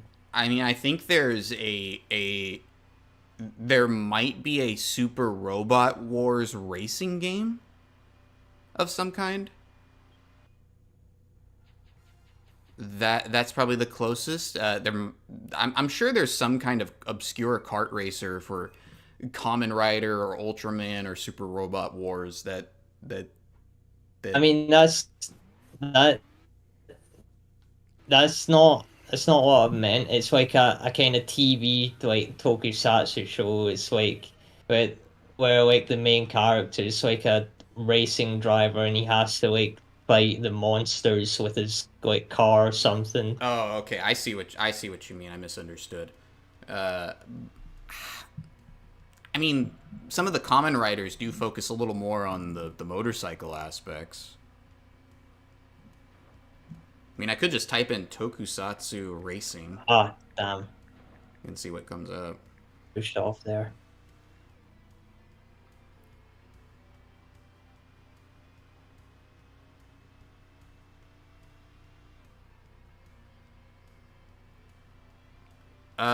Some of the stuff in the Super Sentai series. Kosoku Sentai Turbo Ranger and Gekiso Sentai Car Ranger is are both vehicle focused.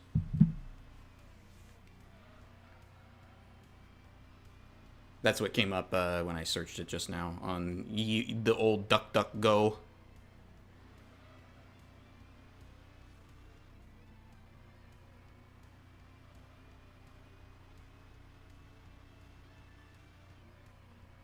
We don't use that filthy search engine that starts with a G here, despite streaming on YouTube, owned by the filthy search engine company that starts with a G. Don't worry, don't worry. Once the Vidly bucks start rolling in, we won't need YouTube anymore.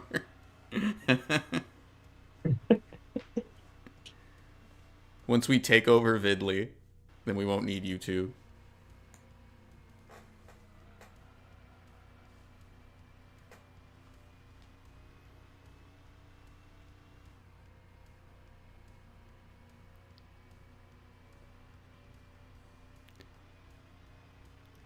We're about it's about 2 hours and 30 minutes. Are you cool to call it in about 30 minutes?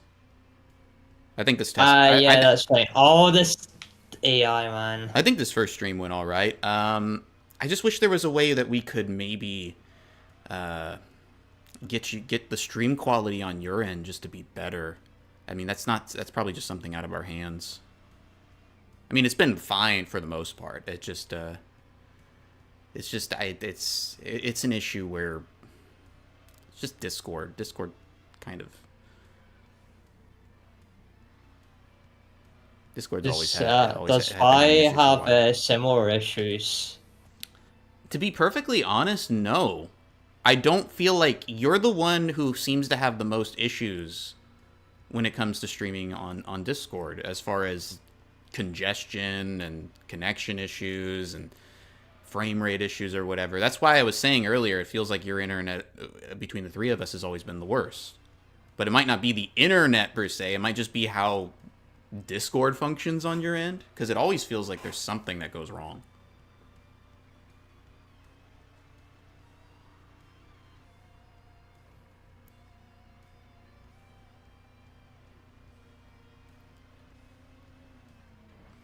But one thing is, I imagine if you were just streaming to YouTube without Discord, it wouldn't be as... A lot of these problems wouldn't... A lot of the problems I run into when I'm watching your streams on Discord, they wouldn't be there.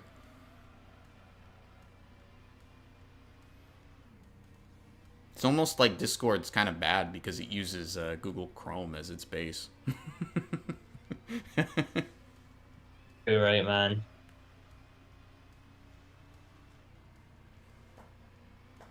It's almost like everything being Chrome-based is kind of sucky and bad.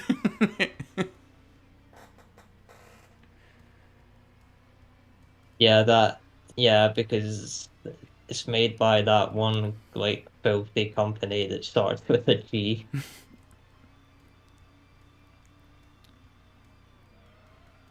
Hey, I need a new web browser. How about this? I don't want to use Chrome. Okay, well, how about this web browser that's Chrome based? Yes. Like, I don't want to use Chrome. Oh, how about this one? That's Chrome based too. It's Yeah, thanks, man. Thanks, G words.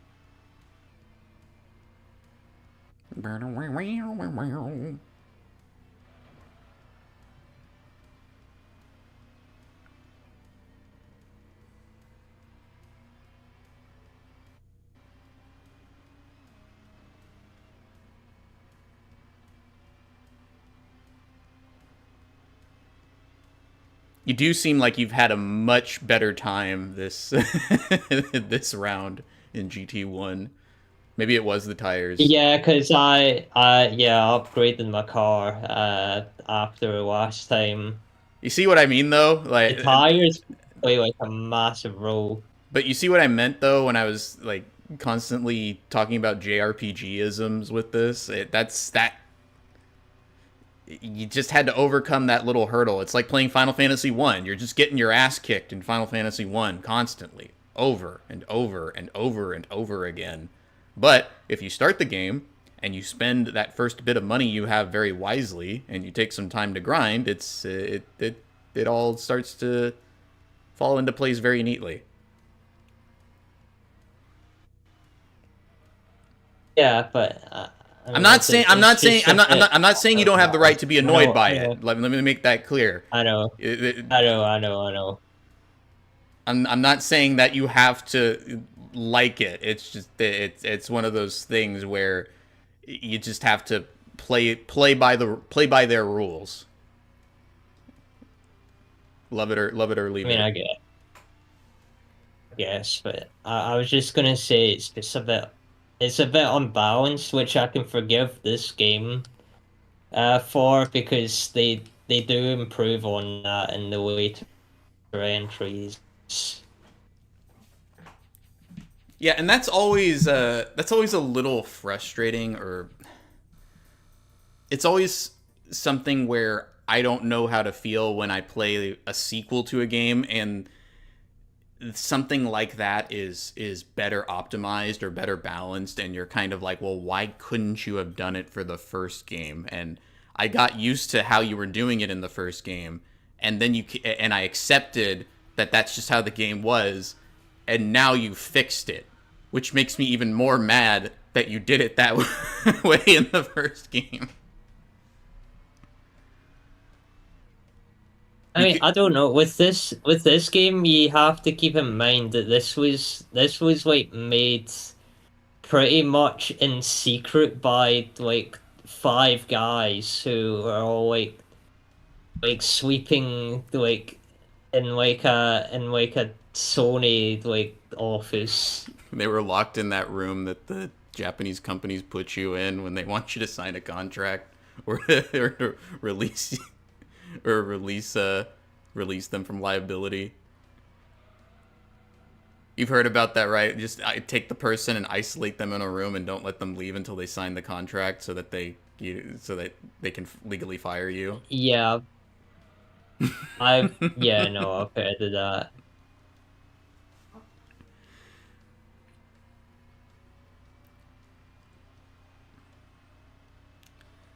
When it comes to a balancing thing like that, though,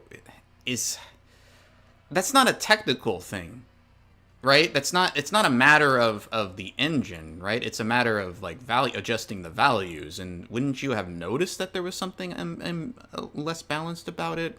Like, did you need to like, is it? I'm genuinely asking this question. I'm not asking it sarcastically or rhetorically. Oh But no. do you need to develop a whole nother game before you recognize that problem? Uh, um, no, I see what you mean there, but like, there's also kind of like, there's also like deadlines that they would have had to like adhere to, and also like with this game, like they were like really focusing on the physics engine and like modeling like all of the individual cars and tracks.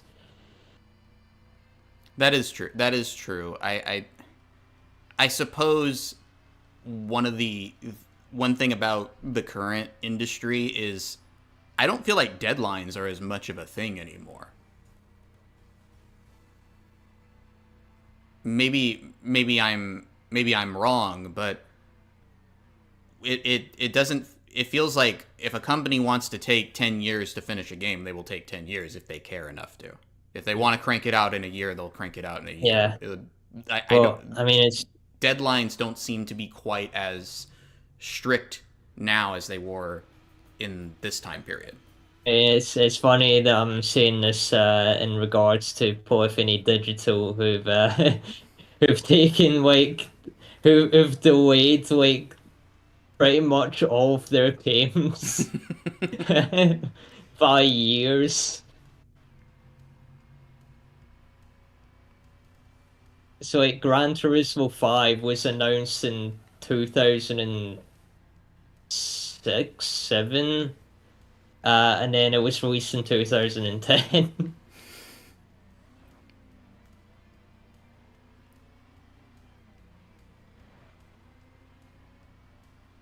Well, they started development of this during Motor Tune.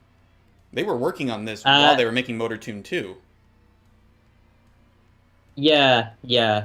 It's like Sony didn't like approve of them like releasing it initially because like they didn't see the point of a game like this, but they were impressed enough by Motortune that they greenlit Gran Turismo eventually. So they had to make Motortune to make this.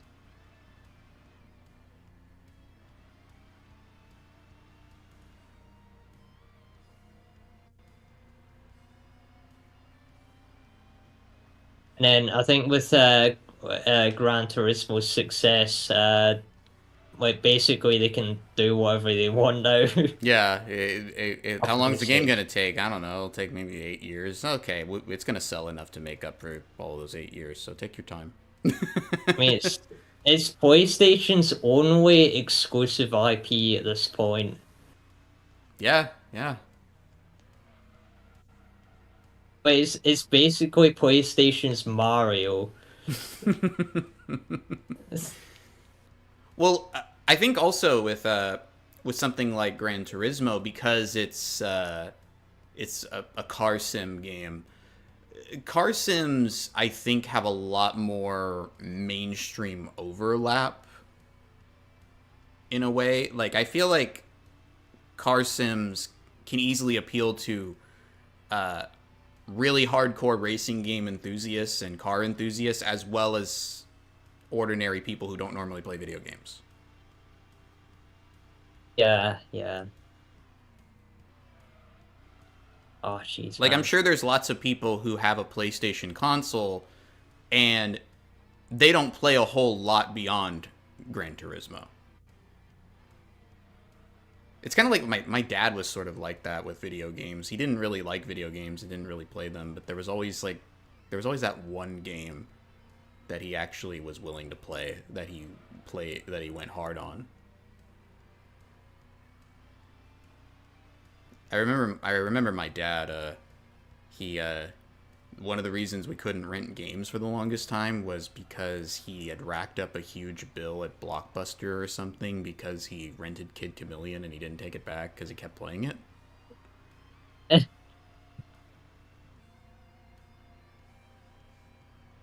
I don't know. I'd have to ask my brother about that, because I remember that was one of those stories that my older brother would tell, because my dad never had video. When I would go to visit him, he never had video games. And so that was one of the things where it's like, okay, we're going to dad and stepmom's place this weekend. Got to mentally prepare for there to be no video games and no cable. And my dad didn't like to pay for cable. He thought cable was a scam. And what he would do is he would just have his sons and his brothers record stuff off of cable onto VHS tapes, so that way he could watch TV Land without having to pay for cable. And that was like, in his mind, that was him breaking the system. He got like a thrill out of stuff like that. Like, why do I need cable? I can just I can buy a bunch of used laser discs, and then whatever is not on laser disc, I can just have my brothers and my kids record it off TV because they have cable. And so when I get these tapes, I'll have everything I'm going to watch on cable anyway, so I don't need to pay for it. And so that was his mindset when it came to something like cable. When it came to video games, he was not against video games. He wasn't one of those parents, but he didn't have any game consoles or anything at his house. So video games were the thing we asked mom for, not dad. And I remember being like, "Oh, I wish dad didn't hate video games." And one of my brothers would say, "Oh no, dad doesn't hate video games. He went like $200 in debt because he got addicted to Kid Chameleon on the Sega Genesis or something." That's why he doesn't have video games anymore, because he can't control himself. I bet your dad would love emulation. I think he would. I think if I explained it to him and showed it to him, he would get a kick out of it. My dad also was a tech person. So he taught me how to build my first computer. Because he worked in computer and TV repair. Oh, that's really cool. So like I learned all about I learned how master-slave relationships worked with hard drives when I was still in junior high or whatever. It was still in junior high, middle school, because he was learning how to do that, and he showed us. He taught us all about it.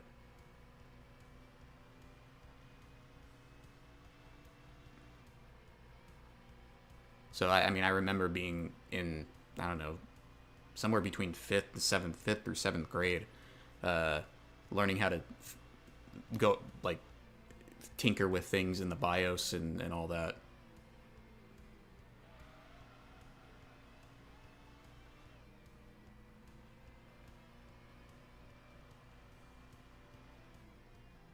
One of the best things that he taught me was how to wipe the hard drive in case the hard drive got infected, which was very common back then. I feel like in the modern day, I don't get computer viruses and stuff as easily as back then. Back then, it was just your hard drive was constantly getting infected.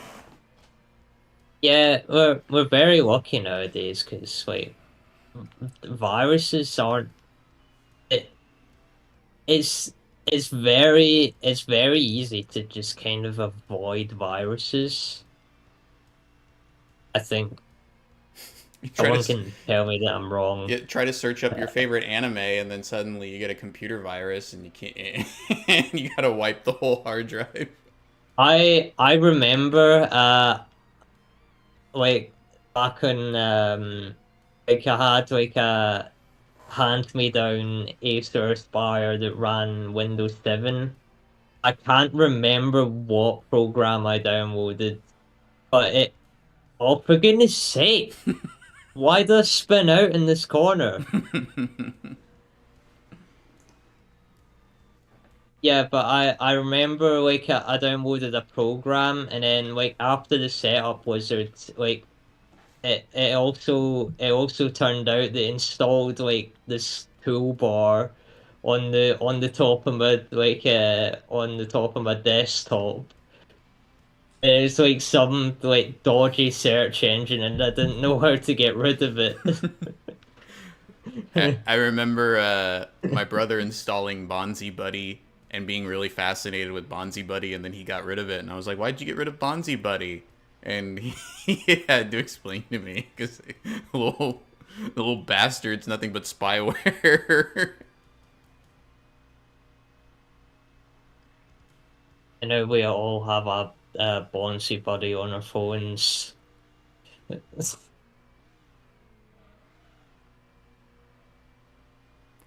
Hello, I am your Bonzi Buddy. Oh man, I wonder if like anyone who's jailbroken their iPhones if they've gotten Siri to sound like Bonzi Buddy. It's probably not that hard. Probably isn't, no. But I mean, people, all these freaking Zoomers with well, I shouldn't say Zoomers because it's mostly Boomers who are obsessed with the AI, making AI songs. You know, like, let me introduce you to my homeboy Bonzi Buddy, good sir. We were doing like this is not new technology. Everything you think is new is not new at all. It's just a worse form of something that already existed that already kind of sucked. On your next album, you should put in vocals by Bonzi Buddy. I'll just make some sick beats, some sick 808 beats, and then just have Bonzi Buddy spit bars.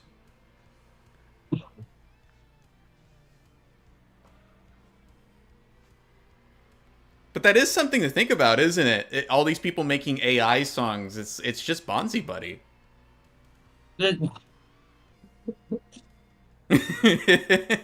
Always has been.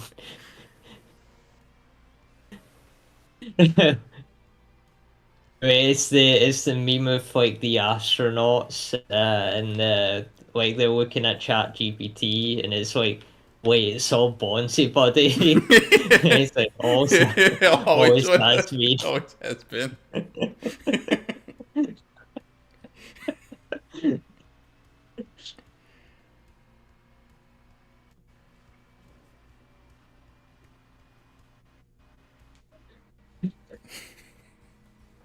I know when the AI finally takes over, like it's gonna like get into like all of like the public screens, like Eggman and Sonic the Adventure, and then like Bonzi Buddy's gonna appear. He's gonna go, "Hello, I'm Bonzi." Hello. That stupid pose that he makes where he's holding it, he's just standing with his legs spread and his his hands in front of him, like folded in front of him, like he's like a slave on a slave market covering himself in a little painting. I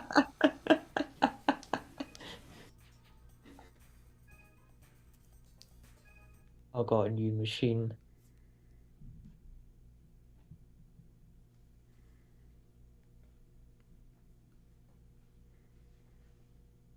When did you say you wanted to end the stream? We can do about 10 minutes. 10 minutes.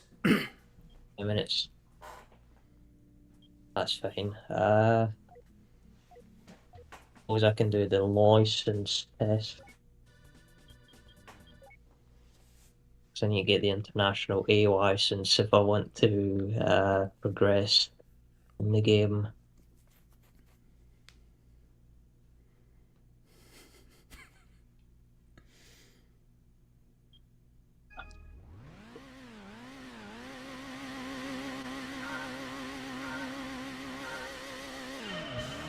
The AI becomes self-aware, and then it takes over, and then it generates its self-projected image of like what it's gonna use when it communicates with humanity, and it's just gonna be Bonzi Buddy.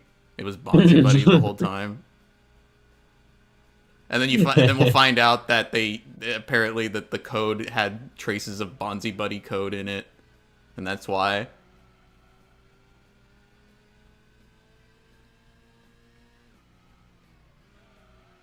Do you reckon we can train like AI like through repeated use of like Chat GPT and all that? Like once it takes over humanity, the form it will show itself in is Bonzi Buddy. Isn't ChatGPT like imploding or something right now? I don't know. I don't Aren't the know. stocks in free fall I right now or whatever? I don't know. I I remember hearing know something you about know that. what I think it is, but I mean I don't keep up. My my stocks. What?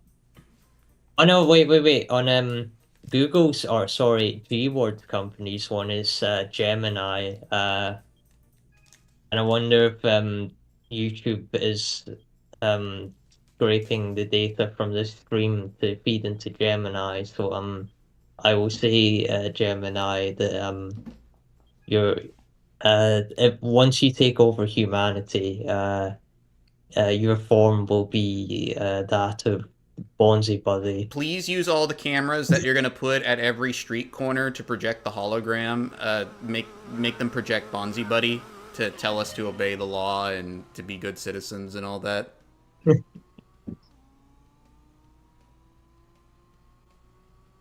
Just like when you link up to all the 5G towers to project a massive hologram of Bonzi Buddy in the middle of Times Square.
Dude's getting down on this sax.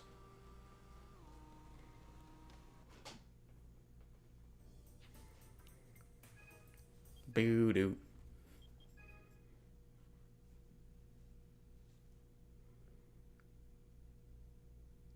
Did they ever release an arcade machine for the Gran Turismo arcade mode at any point?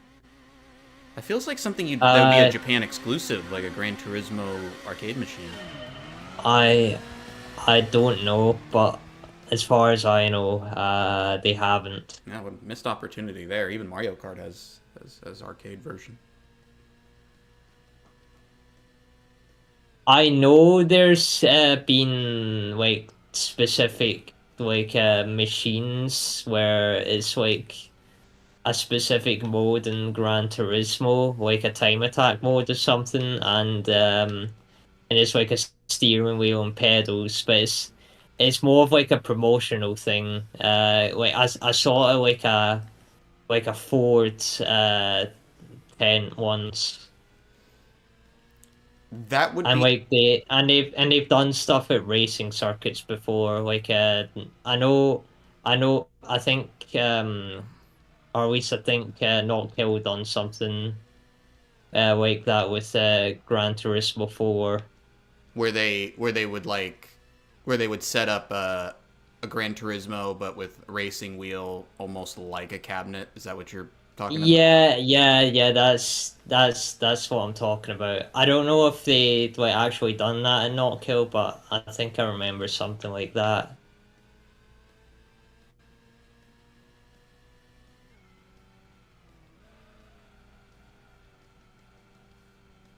Yeah, that's more. I think that's like that's more of what they focus on instead of just arcade machines.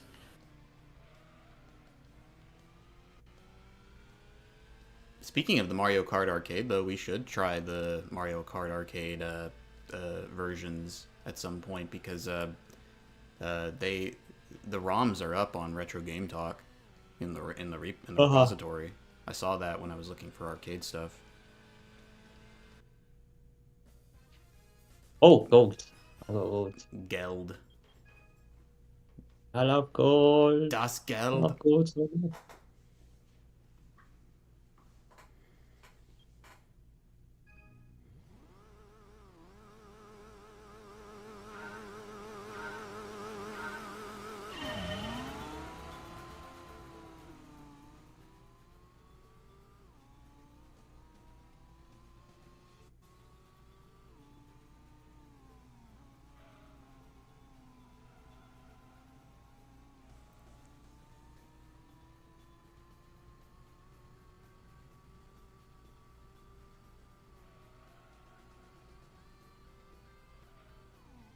Oh, went in the grass.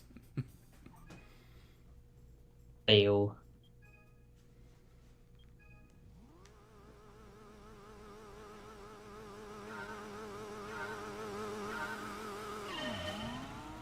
What car is this? It's a Dodge Viper.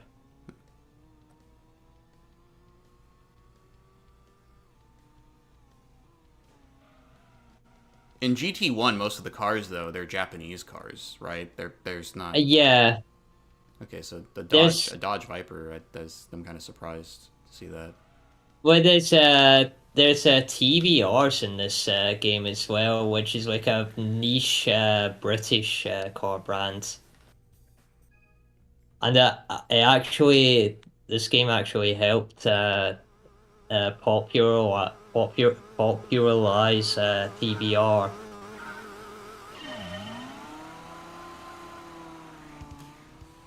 Which was the one that they added the bicentennial to? Was it 4? I don't know what that is. The bike with the big wheel, where it's a big wheel in the front and small wheel in the back, bicentennial. Or maybe No, maybe I'm that's... thinking of the weird like steam car, like Victorian steam car thing that was. Oh no, that was the Mercedes in Gran Turismo 4. The Benz patent motor wagon from the 19th century.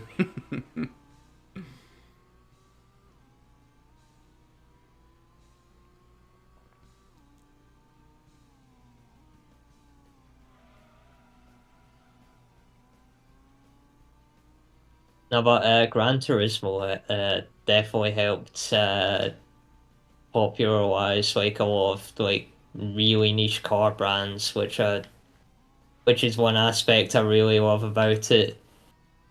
And then it's like this game released, and then like all the car manufacturers, except Ferrari for no, in fact no, hold on, no, that's the wrong way to word that because Ferrari had a license with Need for Speed at the time. No, all the car manufacturers wanted on Gran Turismo. Yeah, it's one of those. It's one of those situations where I think there's a much more organic, where the product placement, if you want to call it that, is much more organic. Yeah, yeah. Like even with the sponsors as well, like all the oil brands and the tire Yeah, brands well, and like the that's part of car culture too. You can it's yeah.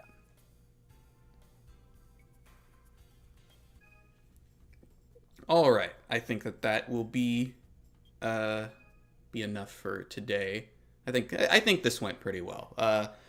Yeah. We went for about 3 hours. I think 2 to 3 hours is going to be the sweet spot for Racing Game Tuesday. Hmm. We'll probably next week try to do it with 2 hours of single player, 1 hour of multiplayer. We'll get that set up. Hmm. Uh, I'll see if I can see if I can somehow entice Ray Lilly to join us for multiplayer stuff. I don't know. Maybe I'll put a meatball on a fish hook and dangle it in front of her.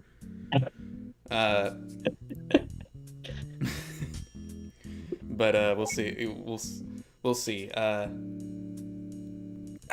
would like to, if I can't come up with if I can't find anything else, we might just do PSP Gran Turismo, since we both know how to play that to an extent. Yeah. I say to an extent because I suck at it. But yeah, I'm gonna go ahead and end the stream. Goodbye, everyone. Remember to like and subscribe. Bye bye. This archive should be up within a week or two.